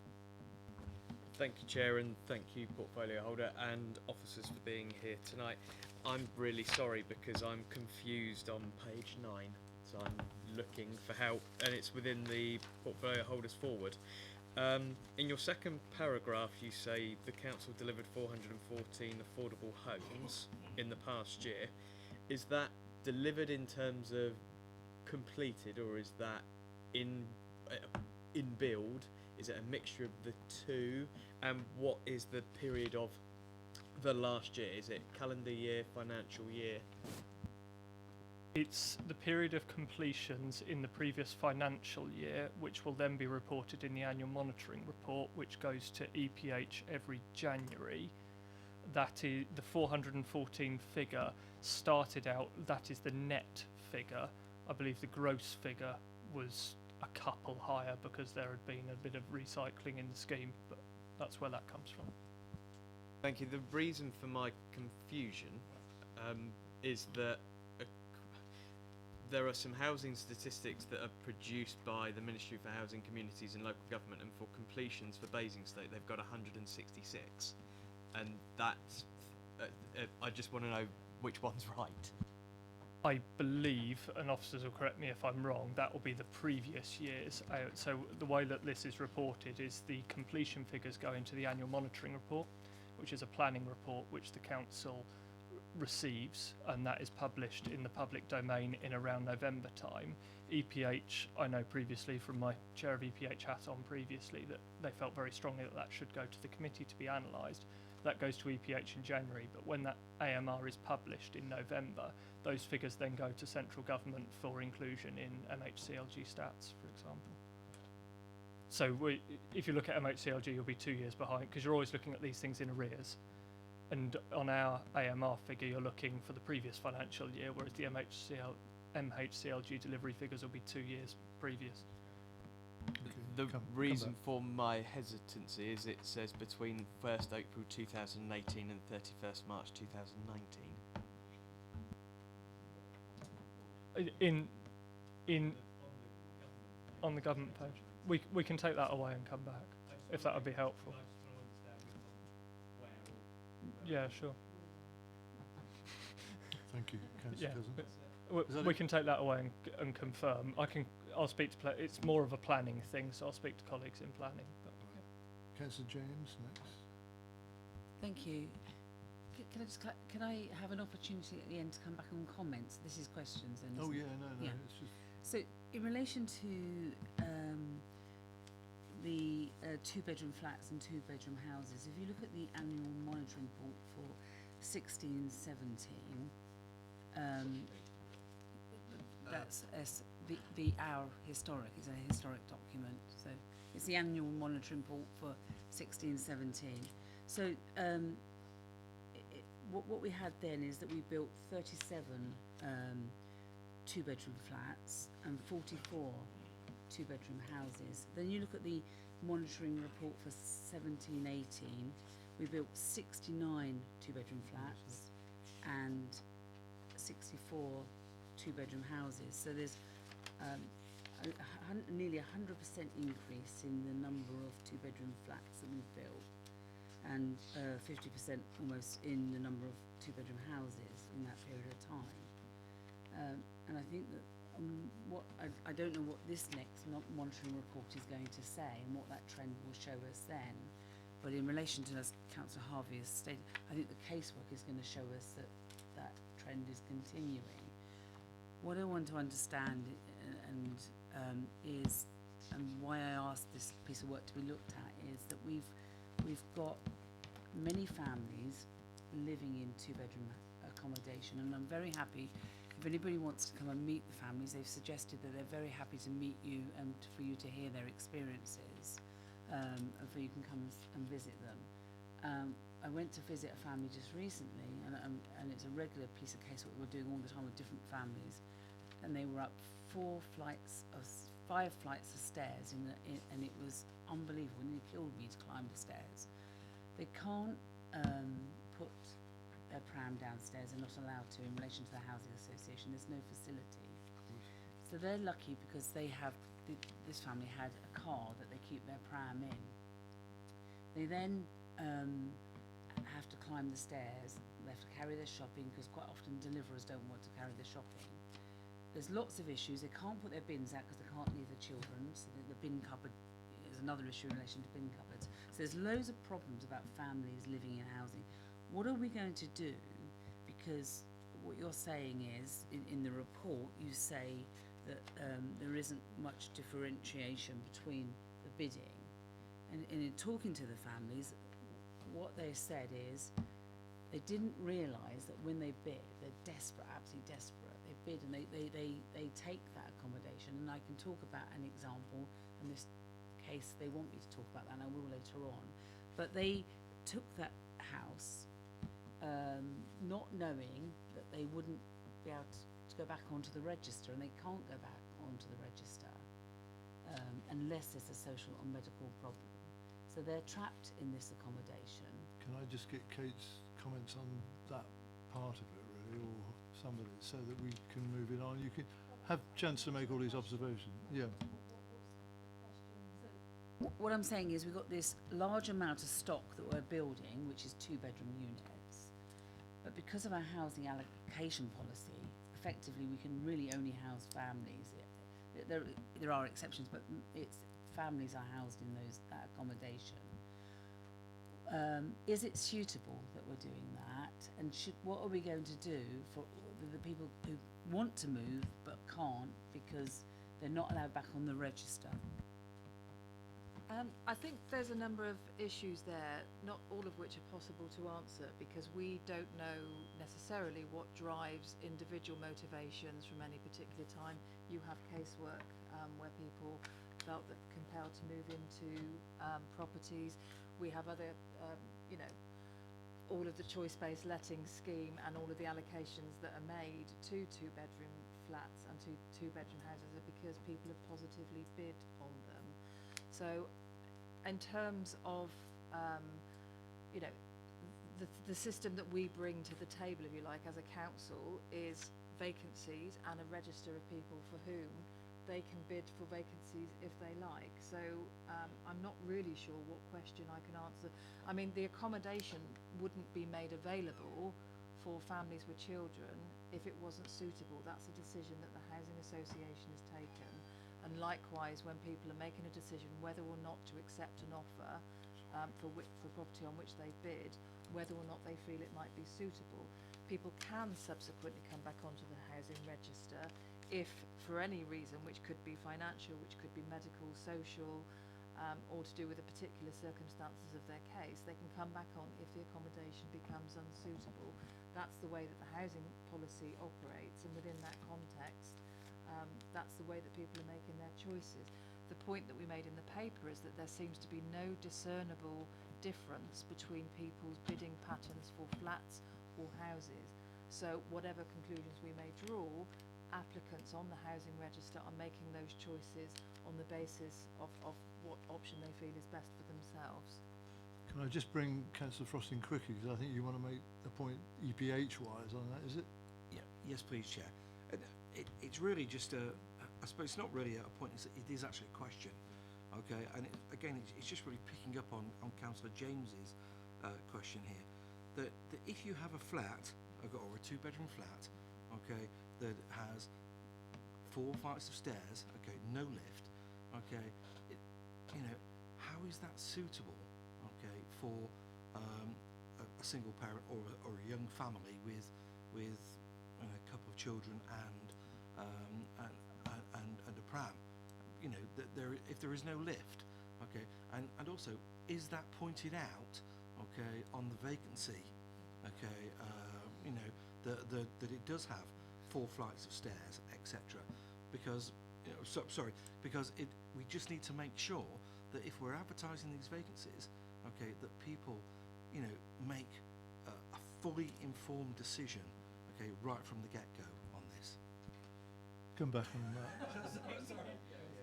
One of you, no matter whoever. Yeah, I mean, it's really very difficult when you set a policy context to cater for all the different property types right across a whole set of circumstances. So, for example, if you had a policy position on flats, period, and you have some villages or some locations for which that is the only stock effectively, people aren't able to make a choice because the policy has made that decision for them. There's also the consideration that a flight of stairs may be as little as 2 or 3 steps, or it could be 10 or 11 steps for each flight. So it's about being very clear that a policy can set the general framework, but then there are individual circumstances within that. We rely on the knowledge of our housing associations in determining whether or not they would want that property to be allocated by a certain household type. They give us the notification of that, we advertise it, and then people, in light of that knowledge, will make bids accordingly and can view properties where they offer it. And if they choose to refuse it, we haven't penalised anyone for refusing what we consider to be an unsuitable offer. So I think the point I'm making, this is about context, pragmatic decision making, and allowing the choice on the part of the applicants to decide whether or not they feel a property is suitable. Sometimes patently a flat will not be suitable, but bearing in mind as well that the policy relates to children between 0 and 10, and those are a lot of phases of mobility, and that will be different for a family with one child to maybe a family of 2 or 3 children. So it's impossible to give a straightforward answer because we need to understand the context within which a housing policy operates to set some general guidelines and how that then manifests in terms of practice. Don't know whether Sue... Councillor Jones, sorry, Sue, do you want to add to that, Sue? I was just going to add that the adverts do state that it's a second floor flat, whatever, whether there's a lift or not. Some housing associations may take a decision that actually we don't want to let this flat to people with young children, and so people with young children are restricted from bidding on those. So it's not across the board, all upper floor flats, all people with young children can place bids on. Sometimes the associations will take decisions to restrict bidding. So they know their stock best, I guess. Come back on the same thing. Sorry, I beg your pardon. Sorry, so cutting across it. Graham. Yeah, thank you, Chair. Yeah, just to make the point, I think we mentioned this last year. The ultimate decision is with the housing association. So we have the issue that we have our allocations policy governed by law, etc.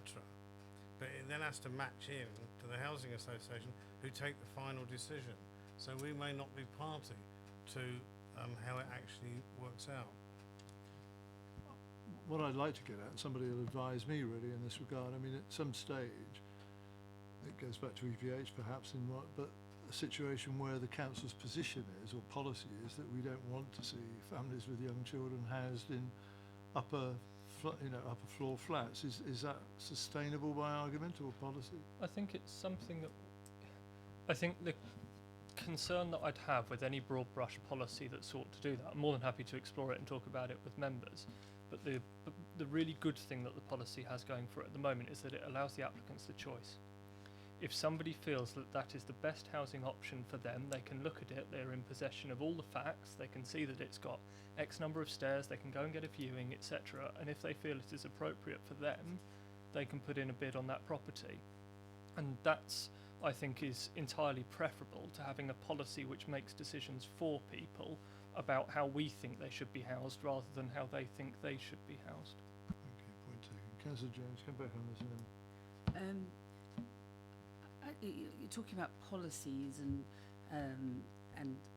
issues like that, but I think the reality is we're talking about people and lives and families, and the experience that I'm seeing in relation to the casework is appalling. And you say that people have choice. This family felt that they didn't have a choice. They were in such terrible conditions, and this flat came up. Nothing else was coming up. If you look at what's on the bidding system this week, there's no houses coming up. So there's very little coming available. If you look at the in page 23, you had 139 two-bedroom houses available and were advertised, and 207 flats. There's 40% more flats were advertised to be available. So quite often people don't think they've got a choice. The person went to view the property, it wasn't built out, it was still only at ground level, they were just viewing the ground level, they didn't see what was being built. They asked whether there was a flat and they said they're not sure. They approached they approached the housing association. The housing association said, I would assume so.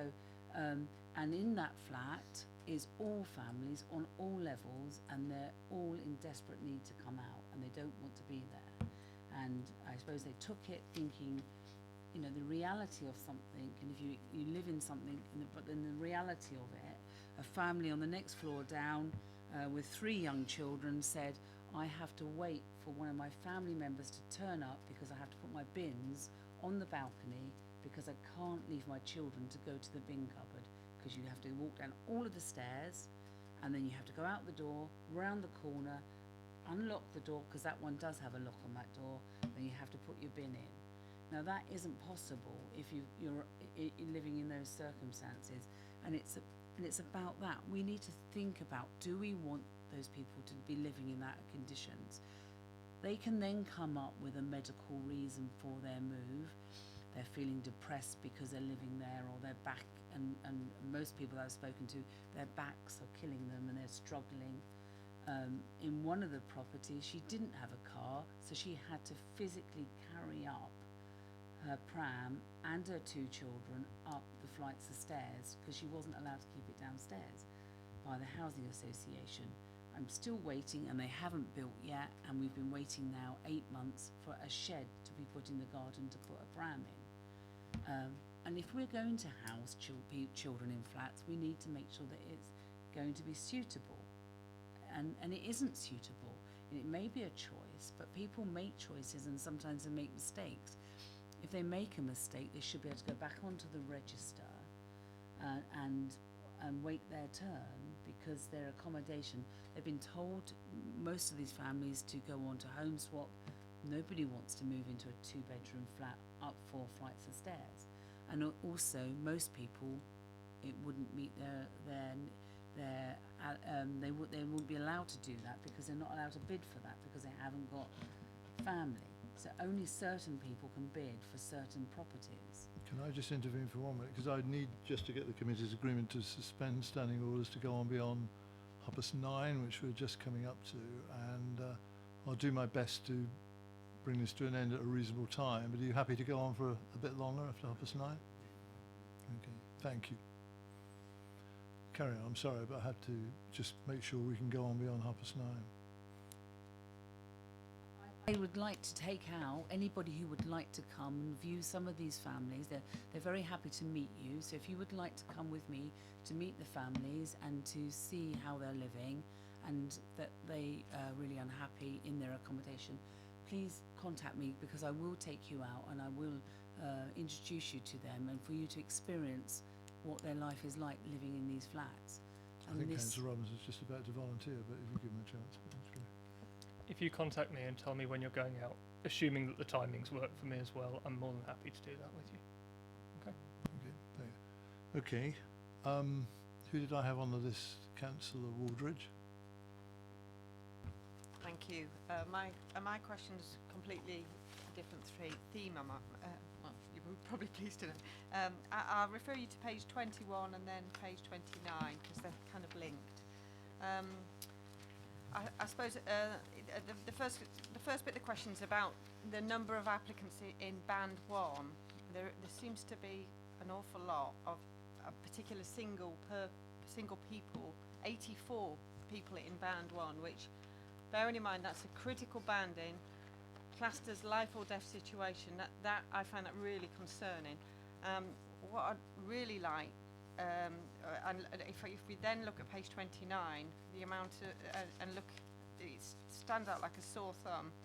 The wait in sort of band 1 for people in sheltered extra care housing, nearly 1.2 years, and I'm aware through my work that won't necessarily, it's unlikely to be the older person's housing stuff, and they are sort of clumped together.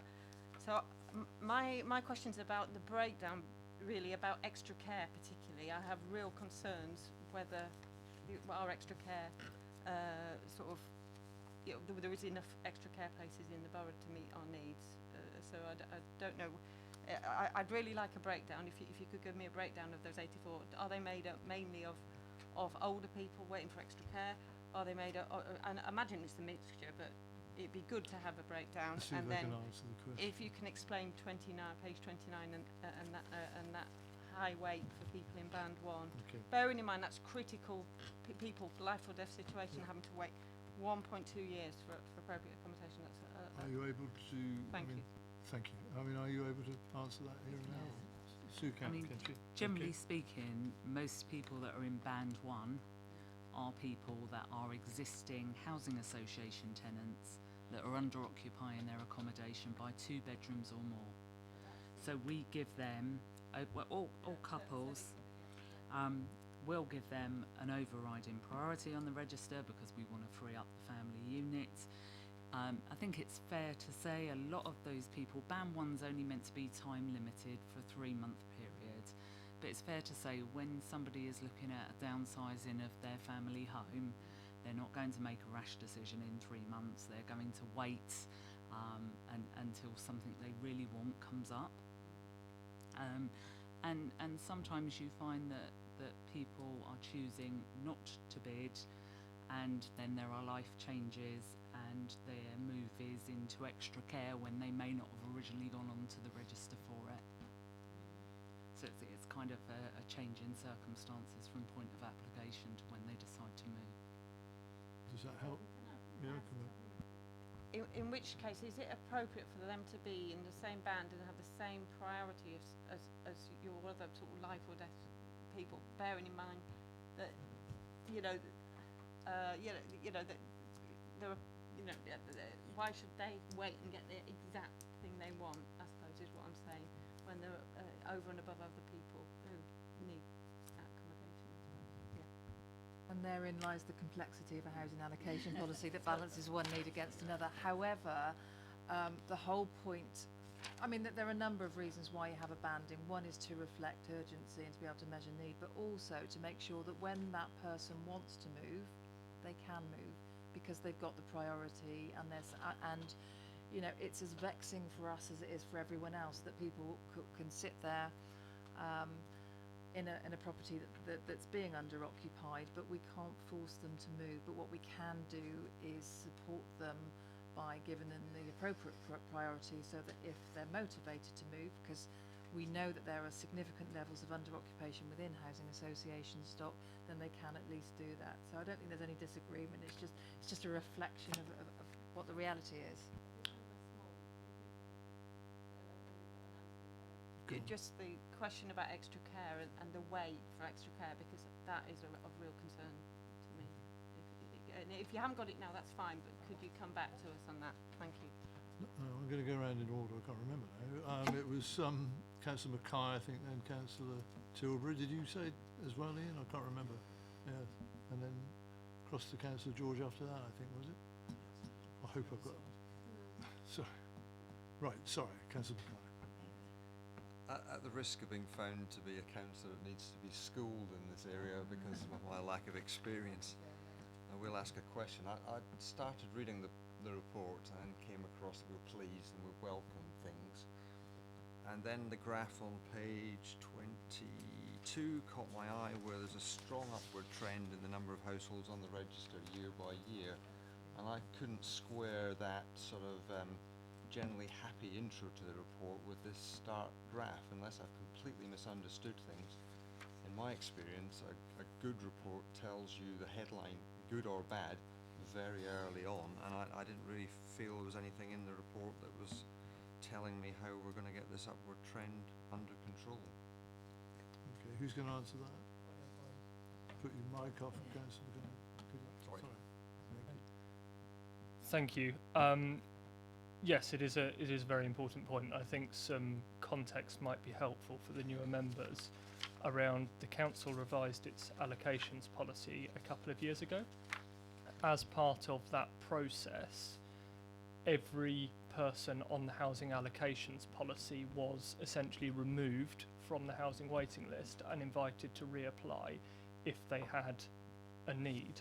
And that's one of the reasonably regular refreshes that is done of the housing allocations policy, to make sure that the people on there actually are in a housing need, because what you find quite often is that a number of people apply to the housing waiting list to assess the options, see what's available, but you do end up with legacy people on there. And what we found when we revised that housing register was that there are a number of people who've been on the register for a number of months and even years in some cases, who had not submitted bids on any properties, but were on there for safety or because their personal circumstances were such at some time that they wanted to be on the list. So since that time, we have seen a gradual trend in increase of numbers of people in the policy, and that is quite natural. And indeed, the follow-on point from that is that naturally over time the number of people on the list will increase as people who were on the list because of their personal circumstances no longer have a need, potentially come back onto the list. So there's potentially a lot of flux, and that's why the number increases over time. I don't know whether the officers want to comment further. Just a minor caveat to that as well, that because we went through the massive process of reviewing all of the, I think it was over 7,000 people on the register at the time we did that exercise. People have come back on, and we have only now, within sort of 18 months to 2 years, started the renewal process of those that came back on. So it was inevitable that the numbers were going to go up and up and up, and there may be sort of a calibration in terms of the rate of growth. So that also explains why it the level of increase might bottom out a bit more next year. And plus, quite a significant proportion of people on that register, whilst in need and eligible, don't log on to the system, so that they are there as a safeguard, as Councillor Robinson said. But that's no reason to remove them from the housing register simply because they're not actively looking for accommodation. Sorry, could you just tell me again? So it's me, but in terms of the word, it was inevitable that the number on the register would increase. Why was it inevitable?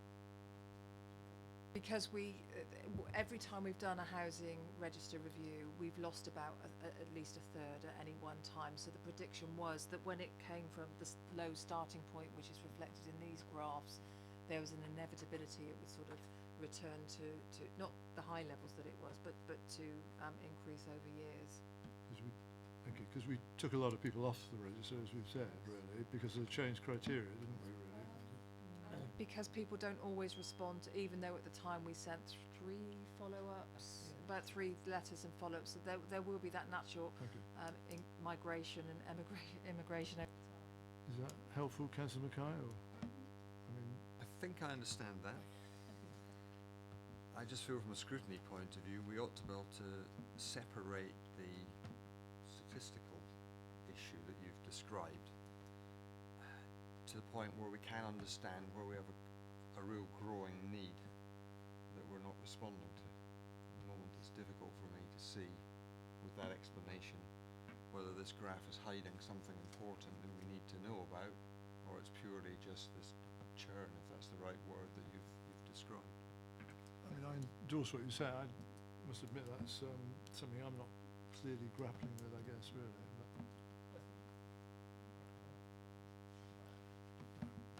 That's okay. I think it is a challenge, and I think as Kate's outlined, when we had the housing allocations review, the number of people who that went off the list after a number of points of contact to them, which they didn't respond to, some people will come back on naturally, and it's then difficult to interpret the statistics thereafter because we don't necessarily know exactly who's come back.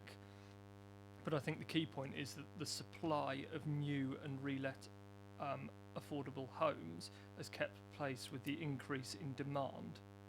So the supply has gone up with the corresponding amount as the demand has gone up. So you've got a number of people on the list. The number of people who have joined the list has not exceeded the increase in supply. If that answers part of your question. Maybe. And well, you can come back on, I mean, if something else occurs, you can just that, if that's okay with you guys. I just think there's a fundamental thing we should be able to see from the report that should not be so difficult to pick up. Okay, thank you. Ian, sorry, Councillor Tilbury. Thank you, Chair. Yeah, well, I can see the problem is we're not building enough houses for people on low incomes. That's the reality, and it's been that way for a very long time. And it's not going to get any better if we don't do anything about it. But the question I was going to ask, on page 26, going back to the point Councillor Phillimore made earlier about people on rented accommodation, where they're sort of told it's affordable. Now, if you look at at 2.6 at the top of the page, it says who does not qualify for inclusion on the housing register. And it says these people don't. Oh, sorry, you have to add this: have a housing need, local connection, household income of less than 50,000, not have savings in excess of 30,000, not have any legal ownership or interest in the property. But nowhere does it say, you can be on £20,000 a year, but that's considered enough to buy a rented property. It's whereabouts. That doesn't seem to be one of our policies, but it seems to be one we're applying to people. I had a situation where I had one individual who was doing 3 jobs, and they're saying, well, you'll have to stay in that rented accommodation because you've got too much money. And she was struggling to survive to pay the rent. but we deem it as the rent is affordable in the private sector on what you're earning because you're a single person. But that, you know, that doesn't seem to be anywhere in our policies there. If you've got more than 50,000, you're earning more than 50,000 as a household, yeah, fair enough. We're saying, but there seems to be a contradiction there that we're not really addressing that, and that's for the £50,000. I've raised this every year, as this never seems to go up, you know, and yet houses go up every year. Oh, and then not so much this year, but if it was acceptable to be 50,000 when we brought it in 4 years ago, surely it should be at least index linked based on the value of a house. You know, if it was considered an appropriate figure then, it's clearly not appropriate now, is it? Let's see if we can answer a couple of points there. I mean, the index linking of the 50 grand, I understand that point. On the other example you quote, that's somebody in private accommodation, private rented accommodation, seeking to work diligently, like you say, on 2 or 3 jobs, trying to earn some money, but not a great deal of money. Obviously something like, as you quote, 20,000, but is disadvantaged in their circumstances because of that. Is there any flexibility within the consideration of somebody in those circumstances? Right. Sue, So come in. I was just going to say, I mean, anybody that's in private rented accommodation, part of the assessment is if they can't afford where they're living, we look at those on an individual case-by-case basis, and if they don't have sufficient income to afford when they're living, then they should qualify to join the register. But that's, Come back. The point there that we say that as far as we were, because I was quite surprised by this. I was aware of the £50,000 per, and again that again household income, because that could be one single person or it could be a family with 3 or 4 earners in there. But this idea that that somehow the rented sector, as far as I was concerned years ago, if you were in the private rented sector, you could go on the housing register because it's always relatively unaffordable and quite often poor, very poor as well, and no security either. This was the point. This is why we were doing this there. But suddenly, these were the people who seemed most disadvantaged, and this is the point we get.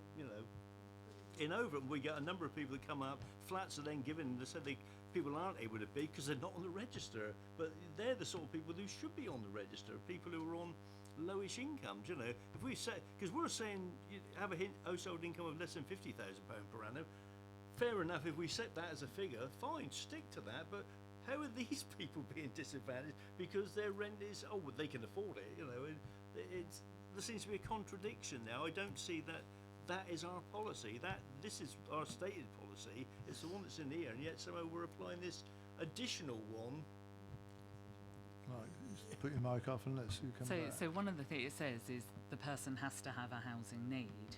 So if they're in private rented accommodation and it's suitable for all other reasons and it's affordable, then they don't have a housing need, and it's that bit rather than their income, because it's an individual assessment of their circumstances. Yeah. Just before I let you come back on that and others come in, I was trying to remember who was next, but was it Councillor George, I think, wasn't it, really? Was it on this subject? Is that okay? I may come onto that. Yes, Councillor Mackay pointed out this increase, and it's been partially explained. But I'm also wanting to come on to, I think one of the key drivers on here is how do we meet the needs of the single people as well going forward. I'm interested in 2 things. You very much explained the reason about reapplication on this, and just a suggestion here, would it be possible at some point, presumably we know who was previous on the register that we lost who didn't bother to come and re-register for a period of time, and we know who are re-registering now, and surely it's quite easy to match these people up so we can see who the re-entrants are, if it can be done. Is it GDPR? Do you not have Not sure, really. What would be the purpose of that? Sorry. Well, it is to identify who's coming on and who are new single people, because I'm interested in the drivers for this. Right. Why are we getting this increase in single people, number one, and what are the drivers behind that? Why single people, number one, and why in those numbers? Well, that's my sort of first question. I'll come back on. Is somebody going to come in from? Okay. Come I in. think we could look at the people who have left the list and come back, and I think we could glean something.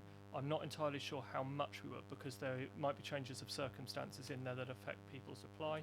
You might have different people in a household applying as well. So previously it'll be one person in a household under the last allocations list, and next it'll be another person in a household. So you might not get a complete picture out of that, and there might be a GDPR issue around right to be forgotten off the list there as well. On the need for single people, this is always, or I'm informed it's always been a concern, and I think part of the problem in this is the lack of supply nationally, frankly, of accommodation for single people. We see a lot of houses built for 2, 3, 4, 5 bedrooms. We don't see many houses, single bedroom houses, being built, and that's one of the reasons, I think. So you've got an existing level of stock and more people who want to see that type of accommodation as part of a housing list, but those aren't necessarily being provided through the open market or provided as part of the affordable quotient on a new scheme. So that's leading to an increase in people who want to see single persons accommodation, and taking the point that Councillor Harvey raised earlier around HMOs and the role they play in that, properly managed new HMOs, whatever the role that they play in that might be part of the unlocking that. Councillor Frost, I'm going to just bring in Councillor Frost for a minute, because I think it's on that point, isn't it? It is, Chair, yeah. I'm just wondering whether, you know, I appreciate from a GDPR perspective we can't compare the old housing list with the new one. That's if we have a copy of it, and I wouldn't have thought we would. Okay, but I would have thought it would be a fairly easy interrogation of the housing list to find out how many people or families have been on the housing list for 12 months and have made no bids. Okay, and I'm just wondering whether we, you know, that would be it would help identify, you know, part of this number of people that Councillor McKay, okay, you know, was trying to get to, and help us understand the statistics there. Thank you, Chair. All right, thank you. Sorry, I'll just, if I may, Chair. Yes, we can get that. We can get that information and provide that back to the committee. One of the points that I just asked: if somebody applies to the list afresh, is there a tick box to say, have you been on the council's allocations list before? And I'm informed that the answer is not at the moment. What there is a tick box. You will see if you've had a previous application with our current computer system. So you'll be given a -1, -2, -3. But it's not as easy to see whether that application became fully activated. It's different households. So yeah, name changes. So you'll be able to say yes, there's been so many repeat applications, but it may be very different sets of circumstances on that. Okay. Thank you.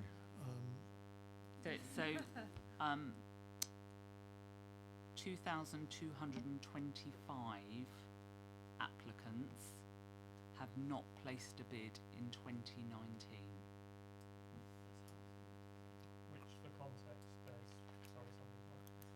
Which for context, that's okay. Which for context, there's about 4,500 people on the register, so it's half the register have not submitted a bid in this calendar I'm year. going to bring you in just a minute. Let me just get one comment by. Okay, let me. Councillor George, finish your point, and then I'll flit across. Yes. Look, and thank you for, you know, I suppose what you've answered the question here, I was going to go back to, was that a problem before we rechurn the list, shall we say, and I'm getting an explanation. Yes, it's always been that case, so this isn't a new problem, number one. Second thing is, if just to get me to understand, if we haven't got sufficient single places to cover the people on the list, you'd expect the waiting times to be high. But if you look at page 30, if you look at one-bedroom houses, bungalows and flats, they're not that much different to a lot of the other ones. And I'm just asking, am I missing a trick here? The reason why for that, they don't seem to be that different? And I can't understand that. If there's no supply but there's lots of people waiting for them, why aren't the housing waiting times much longer? Right. We might be able to come back to that when they've had a look at it, really, in terms of the graphs that are before us, really, which do seem to be fairly similar in terms of their bands, don't they, there? But, okay, Councillor James, just while we're... So if you look at page 15, the significantly higher number of family units becoming available for letting during the year, the 510 compared with those for single people, which is 183. So it's around, if you look at the supply, there's a lot less single accommodation becoming available. So if we then look at what are we going to do about it, so Councillor Harvey comments he made in relation to the next bullet points on page 15 is there's a suggestion within the report is HMOs. Do we purposely build HMOs for that group of people? I personally do not support, and I'm sure the Labour group would not support the conversion of existing larger properties or family homes into HMOs. We have real concerns in relation to what's happening in our wards in relation to that, but we would very much support new built HMOs. In relation to do we extend the council to work with registered providers to develop innovative approaches developing and managing shared tenancies. I think that's something that we need to look at, but I would be really concerned about that because on the next one down it talks about looking at shared possibility of 2-bedroom units, flats being available to young people. Is it then we're looking at shared tenancies for flatted development, and it's all about the management and the problems that might cause in that block of flats. So I think that's an issue, but we really need to think about that. But I think does the housing association have the right to veto who is put forward for that register? I think that's something we need to think about, but I think there could be a real housing management problem there. The other thing is if somebody in a 2-bedroom flat is offered to young people, single young people, how does that affect their housing benefit? And so it's obviously people who can afford it, and are they really the people that are in need? Are we then people that are then possibly in the position to be able to afford a 2-bedroom flat, and they're not going to be the people on the housing benefit because of the bedroom tax? So is that in relation to equality the right thing to be doing? In relation to the next one down, which is talking about permitted development, I would absolutely not support us as a council in any way promoting permitted development, and I really do not want us to go down there, because if we do, we're then developing a market for it, and we do not want to be supporting that. So I know that there's a real concern from EPH about the number of permitted developments that are coming forward and the impact that is having on employment land, but I really, because of the quality of that development, would not want to go there. But I think there are some opportunities within that to explore development for. So I think that's a piece of work that this committee could do, and I think it, as a single piece of work, should come forward to look at options and how you might address the needs of supply against demand for single accommodation. Can I just pick up my other questions in relation to, is it right that we should be housing families in flats? And I think it's something that we should do a very detailed piece of work around the register. Should we be, and what I'd quite like to answer the question is, how do we get so many 2-bedroom flats built? So a developer comes along and asks you, what do you want on there in relation to what else? Could you explain to me how we got to that position of that many flats? Can we change that? I'm not sure. It depends who can answer that sort of question, really, because I mean we're going to obviously see if we can pursue some of these matters through But EPH, and I guess, well, I was going to say the planning policies are going to come into play on this as well, really. I'm just trying to break this down in terms of who's going to deal with what, really, because it's chicken and egg, isn't it, really? Okay, so that's fine. And so if I can just go on to the one I'd like to pick up on page 2 point. No, sorry, it's well, about. Let me just try and deal with this first, really, because I think in a way the points that are raised there nearly as bullet points in terms of, you know, the gap analysis. Those are, I don't say they're rhetorical questions, but in a sense they're close to that, aren't they, really? And what I would like, so I just don't lose the thread on this, all of those four, what I call bullet points, just need us to come to a conclusion on them as to what further action might be taken and to whom they go, so that we clear that out of the way. If I could do that, then personally I'd feel a bit more comfortable about something else after that, really. Otherwise, well, it might be just me, but I'd lose the thread, really. But in regard to the first one, which really relates to HMOs, certainly I endorse the point that I might have an attitude towards the creation of specifically built HMOs for the purpose. That's one thing. I think they probably do have a part to play in terms of supply and demand, really, but I'm as opposed as everybody else, I hope anyway, in terms of the conversion of family homes with existing settlements, really. Does everybody have a similar view on that, really? Because we have a lot of experience, I think, of HMOs doing immense damage, really, within neighbourhoods where where it does happen unabashed and without control. I mean, do we have some consensus on this if we're stating a position as a scrutiny committee on that? Or is that too simplistic? I don't. Okay. Okay. Sorry, Councillor Miller. Thank you, Chair. Do I read into this, dangerous thing to do on some of these things, that if we support that, we would be expecting our registered social landlords to sponsor this kind of HMO, because the council wouldn't sponsor them. We could put it into the housing mix if that's what the S106 negotiations came about, but somebody'd have to manage it. And I'm just wondering what's behind this. Unintended consequences come to mind, and I'm just wondering if we can support it, but how far do we support it, or do we encourage the housing associations to come on board to support it? So somebody's looking to come in. Kate? Yeah, and then I'll bring you in, Kate. Just to try to help, I guess it's for the scrutiny committee to draw and reach any conclusion that it likes, and that's what it is. It's a conclusion which will then be borne in mind in relation to any policy context, whether that's a local plan consideration. You know, the scrutiny committee has clearly taken a view, but there are a number of factors which will influence what policy developments come through, or what individual scheme or property conversions or reconfigurations.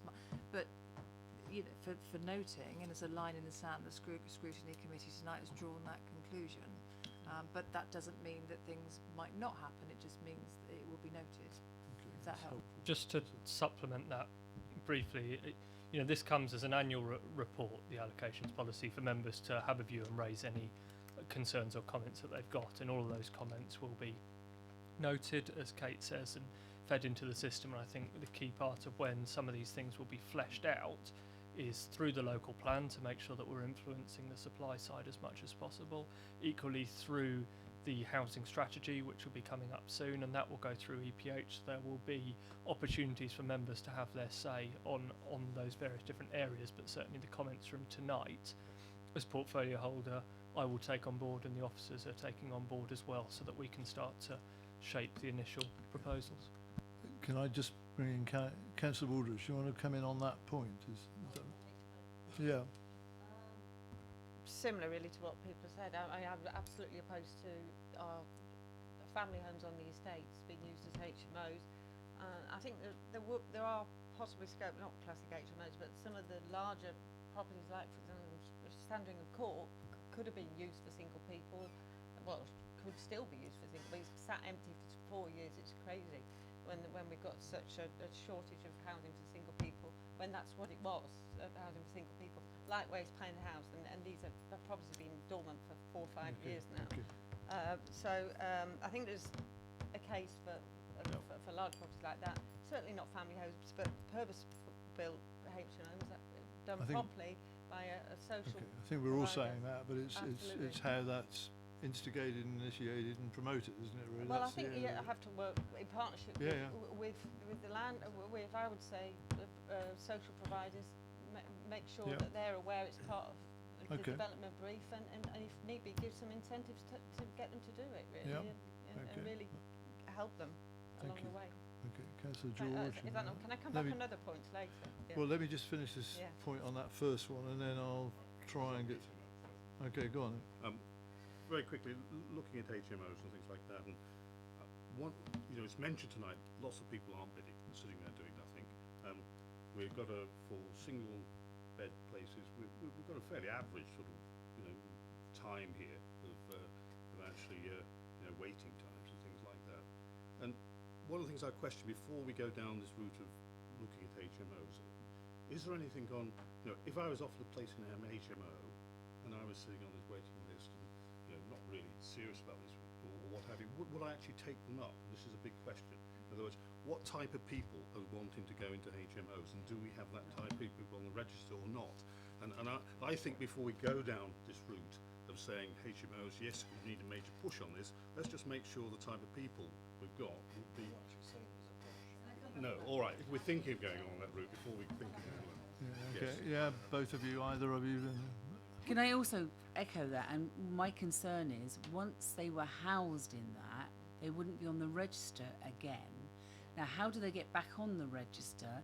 Is it when they get a partner, or is it when they have to have a child in that property?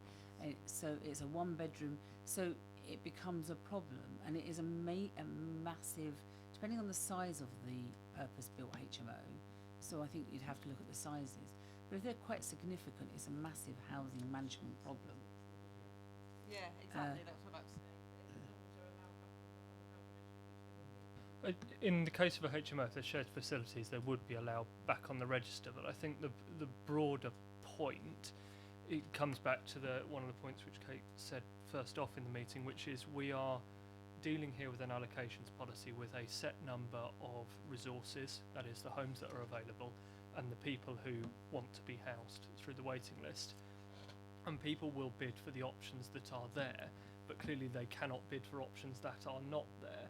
So by opening up the options for people potentially through well-run new HMOs, that may be something that people will want to apply for. Councillor Waldridge and then Councillor Mackay.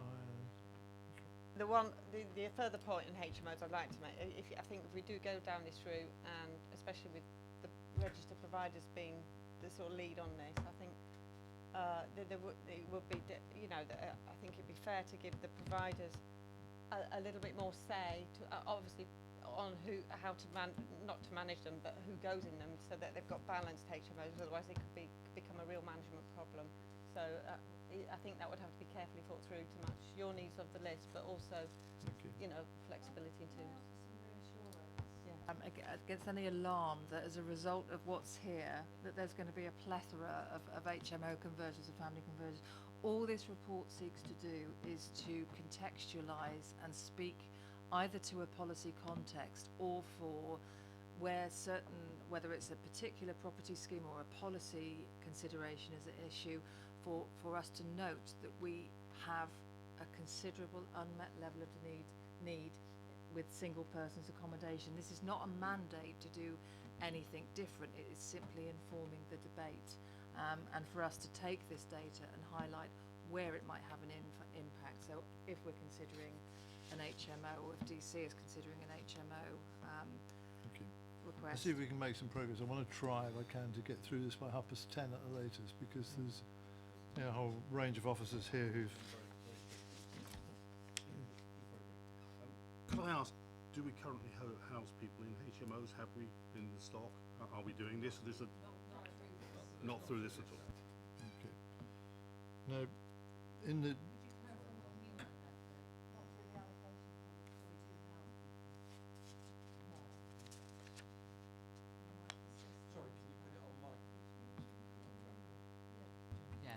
So through our allocation scheme, we don't have any nomination rights to HMOs, but whether we give somebody assistance who may be threatened with homelessness into accommodation that might be a HMO, then yes, we may have to, depending on their age and circumstances. I wouldn't know off my head. I can come back to you with how many people we've assisted into shared housing. Okay, so we'll get a further bit of information on it later.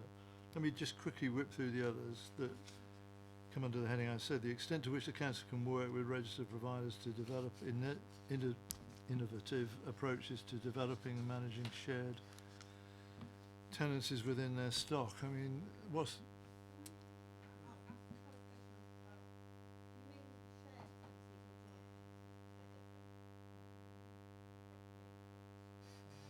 I think it's either or. This is just basically outlining that if we're going to address unmet levels of single person's housing need, there needs to be innovative solutions considered. Now that may well be shared accommodation with individual licences within a property, or it may be from housing associations accepting joint applications to hold a joint tenancy. I think everyone would recognise that managing and allocating a bed space in an HMO is or a shared house is very different to self-contained accommodation, and some things we're looking to do is actually develop how we work with the residents already in those shared houses to make some of those decisions themselves about who they're going to be living next door to. So potentially those can be some quite exciting ideas coming on board. What do we say in that regard? Because I'm not trying to do it for the sake of speeding it on, but in terms of those ideas, they could be many and various. We haven't got those before us tonight, have we, really? Yeah, no, I'm not arguing against that. I'm saying in terms of the principle of that, we would support that, provided that we have obviously an overview of those so-called innovative ideas if they're put before us. Is that right? I mean, You have to have, it needs to come back, doesn't it? Or go back to EPH. well, EPH, well, I thought all these were EPH. going to end up with... I want that to come back before we... Okay. And that's not necessarily a policy decision at the committee. There may be a particular schemes where that proposal is being developed. Okay. I think, I don't know, just searching around the table, but I think some reference back to EPH to have a look at that properly would find favour, would it not, really? Is that right? Okay, yeah. I think, just to pick up on that, Chair, I think, as I mentioned earlier, that lots of these different pieces of work will be picked up through the housing strategy, which is coming up. So that's about looking at what we do across the whole suite of housing options. That paper, when it's ready, will be going to EPH, and then members will have the chance to have a look at that. But I think the right way to do this is to do this in a considered way as part of the housing strategy, but I mean, where we can look at the full picture. You said earlier, obviously, you'd take note of the Scrutiny Committee's sure. observations and comments on this. I know you will. On the next one, I'm not sure. The extent to which needs of single people might be prioritised above the needs of families and younger children for some properties on the housing register, for example, two-bedroom flats. I mean, we're hearing, aren't we, the anecdotal tales of the problems that go with that type of allocation to, occupation of, in some cases, families with young children. How you would, I'm sure about this, the words, prioritise the needs of single people above the needs of families, even if that's a proposition in itself, is it? I don't know. I mean, what's the observations of people quickly on that? Well, not so quickly, but... I think that would need to be done in a very fair way. I have real concerns about how that could be done fairly to make sure, and as Laura mentioned earlier, about the affordability aspect of it, because if it's a two-bed flat, the nature of it and the bedroom tax, unless people can afford it, they could end up very quickly sort of in a situation where they can't afford it. I mean, it so then are you in the position of only offering those to the people who can afford them? Yeah. So then the equalities issues comes into it. So I have concerns about it, but I'm not. Yeah, no. Everybody around the table is probably the more we learn about it, the more we have concerns about it. Really, you know. So I wouldn't. I don't know. A further piece of work, isn't it? Really. Other possible ideas. I'm just out there, and again, it would need to be managed really, really carefully. Would be whether there's a case for using it as more temporary housing or ASTs, so that then people Yeah. can then remain on the register. So Okay. they, just until we've got a bigger stock of housing, proper housing, houses for them to move into, because in the meantime, they're valuable housing. It might not be ideal, but they are valuable housing. Well, I presume Councillor Frost would welcome the commentary, the observations, I don't know, the detailed points that people might want to make on that, really. Is that right, really? That is correct, Joe. And obviously, part of the work programme that came to me was to first of all scrutinise the housing allocation policy, which was the point of today. Yeah, Okay, absolutely. and then look to actually use the information from this meeting to actually, do a piece of work on the housing allocation policy at EPH. You can. Can I make a suggestion? We are currently in the process of looking at a particular scheme, and we have been in dialogue with the ward members, but because this is very early stage, we haven't been able to sort of confirm exactly where the address is.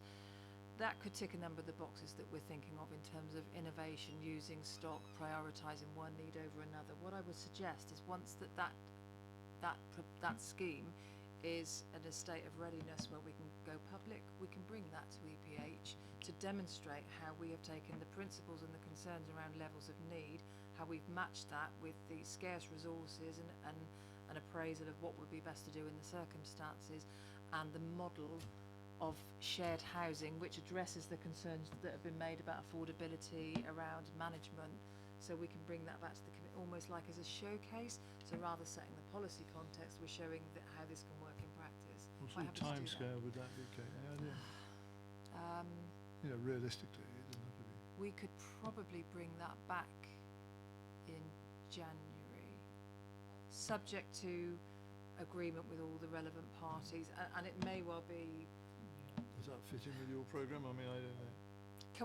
Can I give some thought to timescale for that and speak to the other partners involved, because we're only one part of the cog in the wheel. Right. If we could allow officers to think about that and come back, that would be appreciated. I do know that we're getting the AMR, okay, in January. So, it's the regular,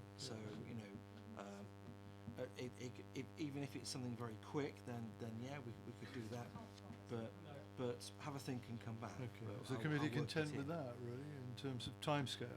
Providing that work can be done, and other partners, as you say, included within that. Is that okay? Or? There's a commitment from me as portfolio holder that I'm more than happy to do that if that is possible, but I will speak with the officers outside of the meeting and ensure that's put into the work programme if at all possible. Okay. In relation to the point that Carolyn raised, why can't that also be looked at in relation to using the 2-bedroom flatted accommodation for ASTs? Why is I that didn't not? say it couldn't, I missed it, but would that be possible as well, Kate? The point Carolyn Aldridge Councillor Aldridge raised a minute ago, I beg your pardon, in terms of 2-bedroom units, was it used for ASPs, is that what you were saying? Yeah, sure. Does that be okay? Is that possible to look at that? I know, sorry, but realistic, sorry. I think we can note that that suggestion's been made, and potentially we can explore different property options if they come up. We can look at that if they're suitable. Just as a comment, suggestion from my colleague here is that actually, if members wanted to, with the scheme I mentioned, we could actually take them out to look at the scheme if they wanted to, which may be preferable to having the scheme come into committee.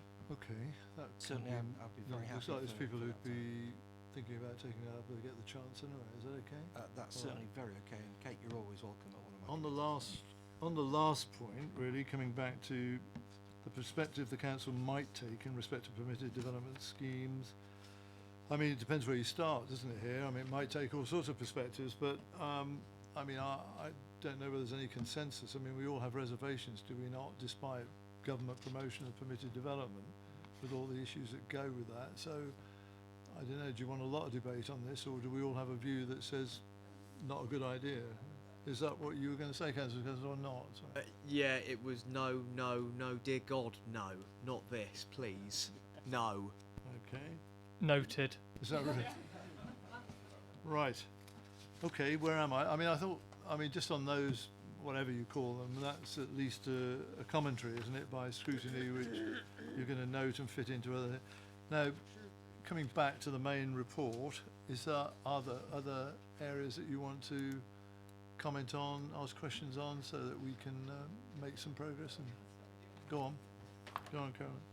Just going back to the point you made earlier about lots of sort of single people in critical banding one under occupying the properties. I just thought, I know it was done previously, led by housing associations, a sort of more of a carrot approach to try and entice people out of those properties, not just giving them banding on the register, but like a bit like a McCarthy and Stone sort of smooth move thing. So there's, possibly paying for their move, or offering to pay the move, or looking at whether they need help to declutter their houses, that sort of thing. And I know it's possibly something that could be done in partnership with housing associations, but there's scope to explore that further, I would think, just to deal with Right. that. So, yeah, thanks. Okay, sorry, I'm ignorant of that. I have to say I wasn't sure what we could do now, even anyway. But okay, is that okay if it's taken back, Caroline, consistent with your initiative, and see what we could come up with there, as you say? I mean, I like the analogy of McCarthy and Stone. That's good, actually. Yeah, that's good. Okay. Anything else that people want to raise? Councillor James? I just wanted to raise in relation to during 2018 a total of 27 housing association tenants applied to transfer Page is this? page 31 from their flatted accommodation, but they were considered to be living in suitable accommodation. If a resident doesn't think that their accommodation is suitable, they're living in there with their family, and it's not. What can they do? What is available to them? And what could you explain what that section is first? That's one of the questions. Well, that last paragraph, is that? Yeah, okay. Page 31 to 11, last paragraph. Who could somebody? Sorry, Sue. So with those applicants, when we assess them against the criteria that's set out in the allocation scheme, they didn't meet any of the housing need criteria. So they would need to demonstrate why their current accommodation is unsuitable. And if somebody is unable to meet the housing need criteria, they're still given guidance around Home Swapper, trying to find moves, Home Finder. So they're directed. But that was 27 applicants. You can see we've got a lot more transfer applicants that do go onto the register. Their circumstances change, that we do allow on. It's not just social and medical, it's a variety of reasons that they can go onto the list. But those 27 didn't. Yes, so some of the people that I've been talking to don't realise that they can apply, and then obviously that figure would be higher.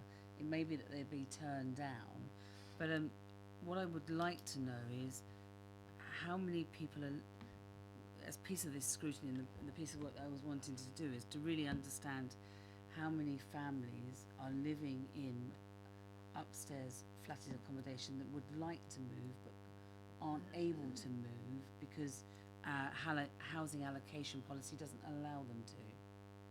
Do we know?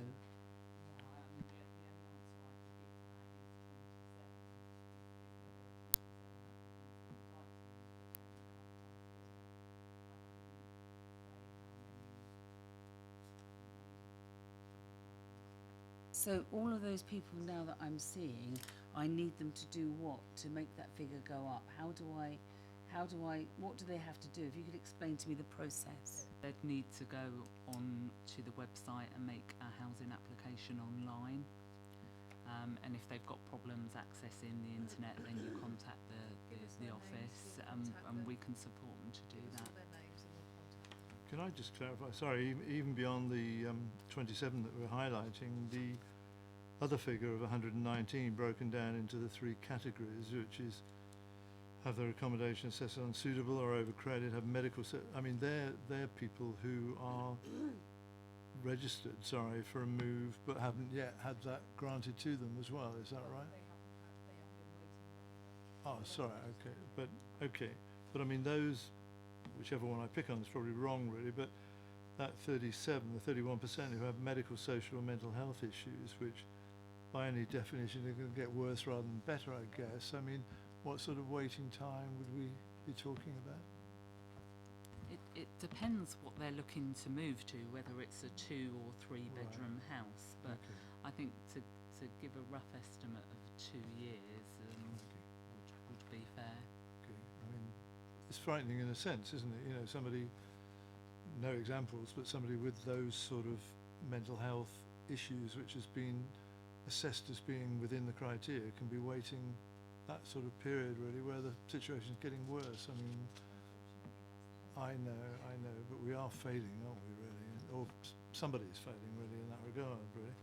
Okay, The questions I had was on page 29, how many, in relation to the 40% that 289 people offered a fixed term tenancy, how many of those then get offered a different tenancy? Are they successful? Do we know what that figure is? Got one more. Sorry. We do know that no housing association has ended any fixed term tenancy that's been offered. The other one is around adaptions. That's on page 25. As a piece of scrutiny, do we know how many properties that are adapted are offered to people who don't meet that disability need, and then they have to take that adaptation out? Obviously, in relation to the money that we put in relation to grants, you know, is there a match that, or do we find that someone moves in and it's got a special lift or whatever, and then we have to pull it out because they weren't the next on the list or something? do we actually do that? I mean, Yeah. I'm naive about these things. Sorry, just to confirm the record. I mean, we spend under one system or another with grants a lot of money adapting. Yeah, and then we rip it out because somebody else is coming in who doesn't have that We need. don't. Okay. Yeah, we don't. So when a housing association puts an advert of a property with adaptations, priority will always be given to applicants who require adaptations. Yes. So we never get in a situation of spending X amount of money, or somebody.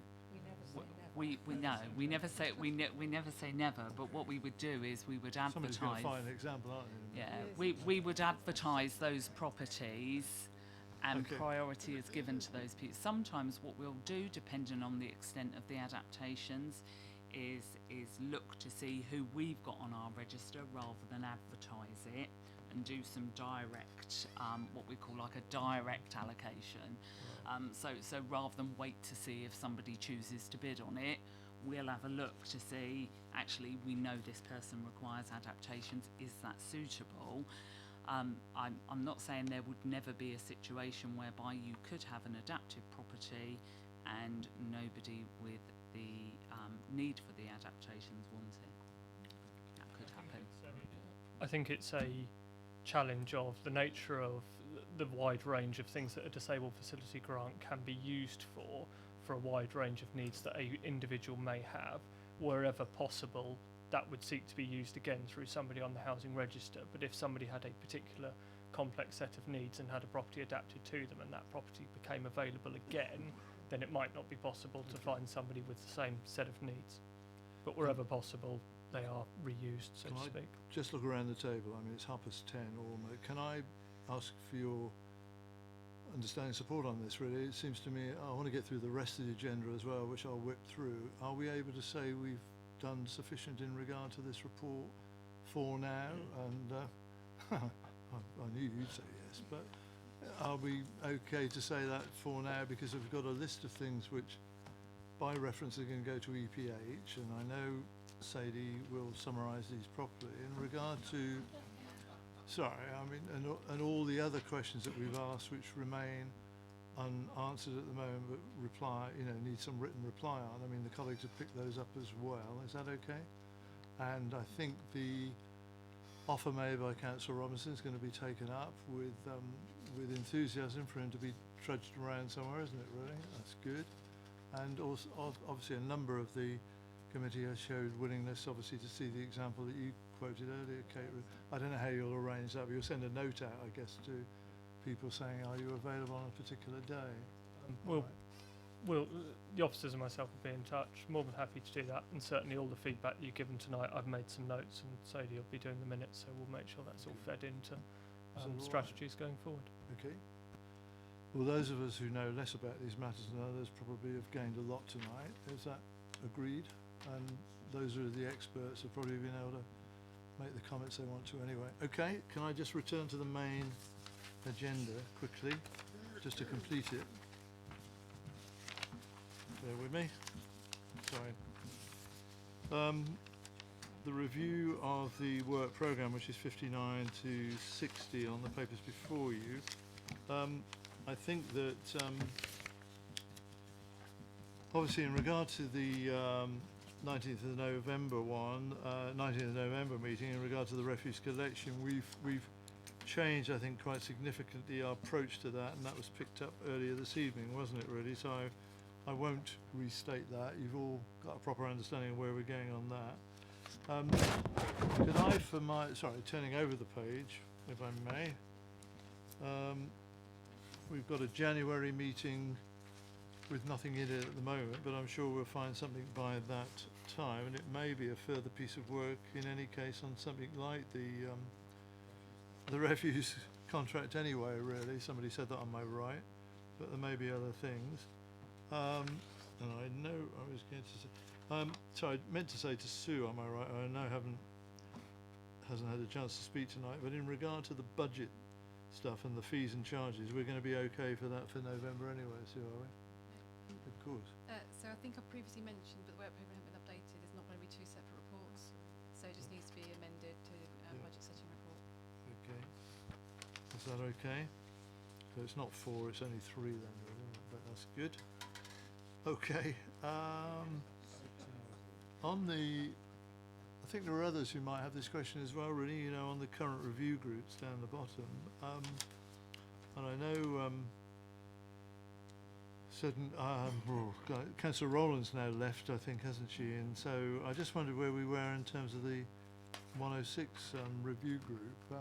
Is there, I don't know if Sadie even would help me on this, really, but there's been one meeting of the group, hasn't there?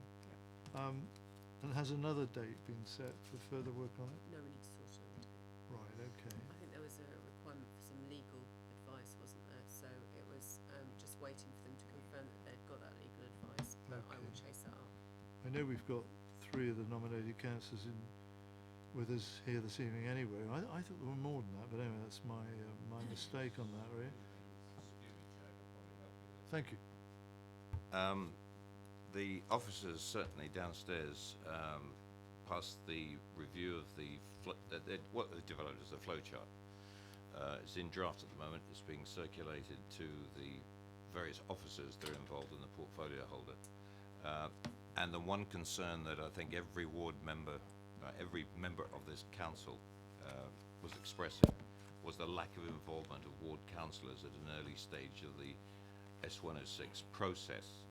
So what they've done is produce the drafts at the moment before they get back to the group and then eventually ratified and distributed, is the flowchart description of the processes, ward members involved from the very start of the process so they're aware of what is going on in terms of S106 in their wards, and then at various intervals throughout the process, the ward members are directly involved again to reinforce that the process is coming up with the requirements of the ward and the ward members. Yeah, it's a helpful update. Thank you very much. Okay. Page 7, there's the other members that should be on that committee. Oh, sorry. Okay, that's helpful to me. Thank you. Is there some... I don't know, is there some issue there, Sadie, or not really? Is it just that those people haven't taken up their invites yet, or what? Most of my, they're all on it. Okay, sorry, I beg your pardon. Okay, thank you. Right, well, I'll rush forward to say, I think that's all our business for this evening, and may I thank you all for your indulgence, participation, fortitude, getting through the meeting, and I draw the meeting to a close, and I'll see you in November in this setting, if not before. Okay, thank you. Sorry, it was just a bit, we hadn't met since then, so I didn't update it since then, because obviously they were the originals. I was trying to